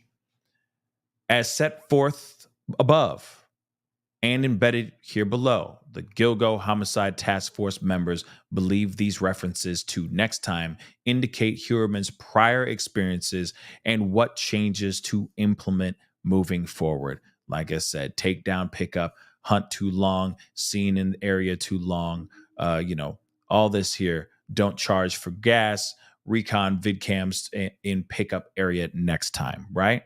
Moreover, the references in the things to remember section to utilize push pins to hang drop clothes from ceiling and not tape, as well as manifested concerns regarding sound travel, indicate the referenced incidents would have occurred indoors and likely inside of target residence, which is a controlled environment that Heuermann would not only be familiar with, but also an area where Heuermann would have access to said tools and supplies. Drop cloths, I think is exactly what he meant too. Drop cloths would also serve the twin purposes of limiting the spread of forensic evidence, such as blood, to a confined area, as well as controlling sound travel, which would lead to more quote unquote playtime, which is believed to be a reference to sexual and mutilation acts perpetrated on victims. Additionally, with Heuermann's family vacation out of state, defendant would have had unfettered time and exclusive access to the quote unquote or the target residence, allowing defendant Heuerman ample opportunity to execute and clean up after these crimes. Finally, the HK planning document on Heuerman's laptop computer includes a quote unquote notes section. And it's right here. Notes, spur of the moment, cover, Stockholm Syndrome. Huh? The more you do, the more clues you give. Look at the painting. What, why, who? I'm wondering what the painting is. Originalize, or I'm sorry, or originize? That's a new one. Dis versus dis or originized. What? That's a new one for me. Okay. Interesting. Then PG 162 S substitution. PG 163, PG 175, mutilation equals. What is that word? That's not even a word. Do you see that? Disoriginated. What?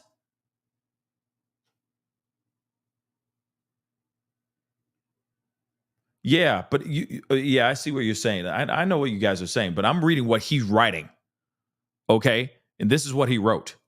All right. But yeah, organized versus disorganized. Right. But look at this. Look at this part. Mutilation equals disoriginated. Say what? What you say? Yeah, that part. Moving on, though. And apparently he's a very highly intelligent individual and he doesn't know how to spell. How do you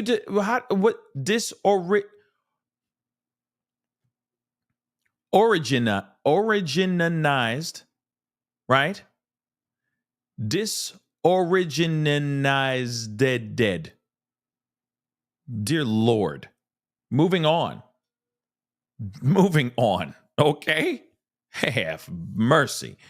The investigation to date has established the source of these notes, i.e. the Mindhunter paperback book authored by John Douglas, specifically the first edition published in 1996 concerning the criminal profiling of SKers. For example, the quote-unquote notes section of this document includes the following notation. Page 162. I see now. Page 162, page 163, S substitution or substitution. Yeah. Interesting. But that's how he's writing it. It's a reference to S substitution, i.e. penetration with an object, as Douglas describes the quote unquote rather horrible sexual mutilation and self-pleasuring over a victim's body, but no intercourse. The penetration with the umbrella and pen were acts of sexual substitution. On page 163, Douglas opines that the perpetrator of such a crime, i.e. the SS, okay, would be a disorganized monster. We got to use these code words as much as I can, who would be quote unquote compulsive and perhaps living with his parents. Additionally, this notation contained in the HK planning document is consistent with the aforementioned book in page number and subject matter. The notes section of the document also includes the following. this part. Page 175, mutilation and disorganized. Okay, whatever that is. All right. 175 of this first edition Mindhunter book, Douglas describes a woman's screams and shortly thereafter how the woman's throat had been cut and her body was destroyed. All right, for lack of a better term.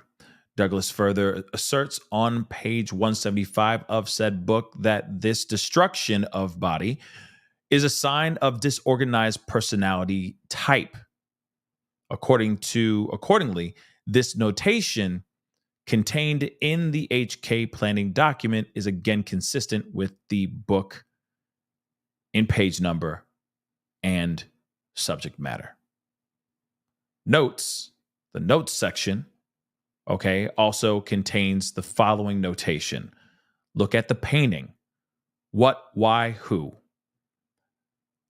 On page 19 of said book, Douglas notes that while he was still at the FBI, he always advised his agents, quote unquote, if you want to understand the artist, in parentheses, the perpetrator, you have to look at the painting, the victim.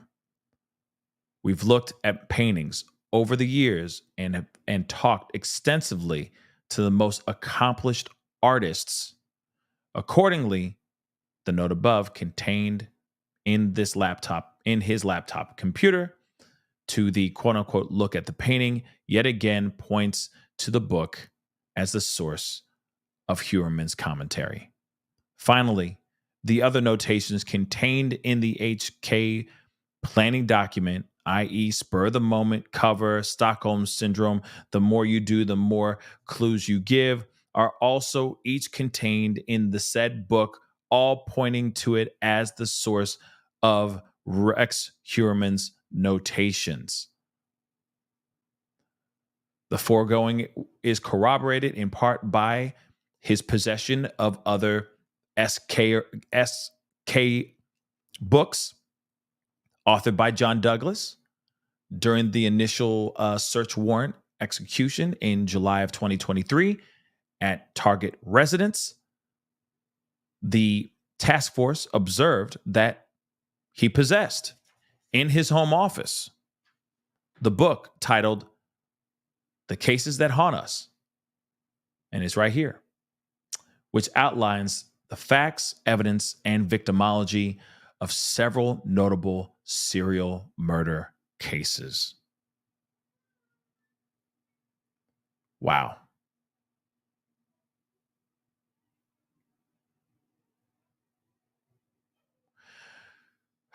Wow. So listen, guys, obviously they've been doing a lot of hard work. Okay. For lack of a better term, they've been busting their humps. They've been working their butts off. And let's be real. They've done a really an amazing job at figuring these things out and tying this man to all of these things. This is a very, very bad man, guys. This is a very, very bad man. This is a very, very sick man. And he clearly needs to be locked up for as long as he shall live. Yes, they don't have the ultimate price in the state of New York, so we won't see him doing that anytime soon. But I'm telling you what, that manifesto says enough. Real talk, that manifesto says enough. That's crazy that those documents even exist. He literally started writing his own how-to book, basically. He was journaling, literally journaling his own stuff. What to do better, what to avoid, what to stop, what to do more of, what to do less of. That's crazy to me, guys. And extremely, extremely terrifying. Because he did this for decades, y'all. He got away with this for decades. This wasn't just a few years. This wasn't just for a few weeks. This was for decades. He had time to perfect this. That's crazy. Tired as a mother. Thank you so much I appreciate it. He is no man. A real man would never, I think. Demon and monster, yes. I mean, he is Diablo, okay? He is the devil incarnate, for crying out loud. Mimi, thank you so much for the super sticker. I really do appreciate it. Thank you so very much. But this is crazy. Okay. Yeah, just kidding. It's crazy. Like, it's like he did want to leave some sort of legacy book. It's weird, right? And it's terrifying to think that. But there are people out here like this. There are literally so many unsolved murders right now as we speak. And those people are probably doing the same doggone thing, writing out there, documenting everything that they've done, what they can do better, what they can do more of, what they can do less of, so on and so forth. It is scary. But that's why I hope that they make that one big mistake, or they do something stupid like discarding a pizza crust in a garbage can, or going into a Verizon store to pay for their one of their many burner phones. You see what I'm saying? Like, you wait for those moments for them to just do something really stupid so that they actually get caught. And this guy was hiding in plain sight. Now, I still am wondering if family knew anything about it. And like I said, I'm not sitting here saying we need to torment and make the family's lives a living hell. Have mercy. Not at all. Hell no. But I am kind of curious as to how much do they know? How much do they not know? So on and so forth, right? Because there's no way that over decades he's been doing this in plain sight. That's just crazy. That's just crazy to me. But I'm praying, because now that we have 6 women, now it's the Gilgo 6, right? I'm hoping it's going to be the Gilgo 11, that they get justice for all the people that were found in that area. And it's coming. They're just trying to figure it all out. They're doing their baby steps. They're doing their due diligence. And I appreciate law enforcement for doing their due diligence, but they're not done yet. And I hope they don't stop. I'm hoping they're burning the midnight oil, and they're just trying to break every single thing down piece by piece, one breadcrumb by one breadcrumb, because there's more to this. If they have that much digital devices, if they have that much from that house, and that's from just going in there for the first or second time, that says to me that that house for sure is not done being searched through. I think they're going to be doing another one in the near future, and then still trying to get justice for all 11 victims. And we're here for it, or at least I'm here for it.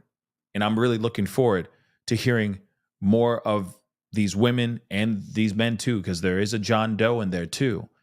I am really looking forward to hearing them tagging this man to their deaths too, and so that their families and all that can get on the path towards justice. So we'll see what happens here, guys. But yeah, this was big news today. So let's keep spreading the word. Let's keep talking. And as we get more information, we'll be here live to talk about it. Anyway, guys, that is the show. I appreciate all y'all for being here. It really does mean a lot. I do have another story, another show. I may be going on a little bit later. I don't know, depending. So be on the lookout for it. But please do me a favor. All right, before you head out, hit that like button down below. Crush it. That would be amazing. Do your thing. That'd be awesome.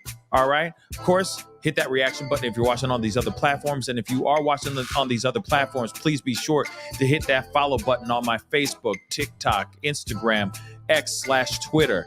Please go follow me over there. And most importantly, please be sure to crush that subscribe button over here on my YouTube channel. That'd be greatly appreciated. All right. If you want to support the channel, by all means, hit that join button down below and become a member if you're watching on YouTube. And if you want to support any further, please go over to Patreon, patreon.com/The Pascal Show. All right, guys. But anyway, it is time to get going. Much love to you guys. I may be on in a little while, so be on the lookout for it. There's a brand new case that we need to talk about, and hopefully I'll be able to break it to you guys so we can bring some light, shed some light on that case. But anyway, let's get justice for these victims, right? For all of these Gilgo Beach victims. I'm hoping we hear from law enforcement very, very soon with more updates. All right. And when we get them, you'll get them right here on the Pascal Show. Anyway, guys, it's time to get going. Much love to you guys. Be good to yourselves. Be good to one another. See you guys soon. This is the Pascal Show. Bye.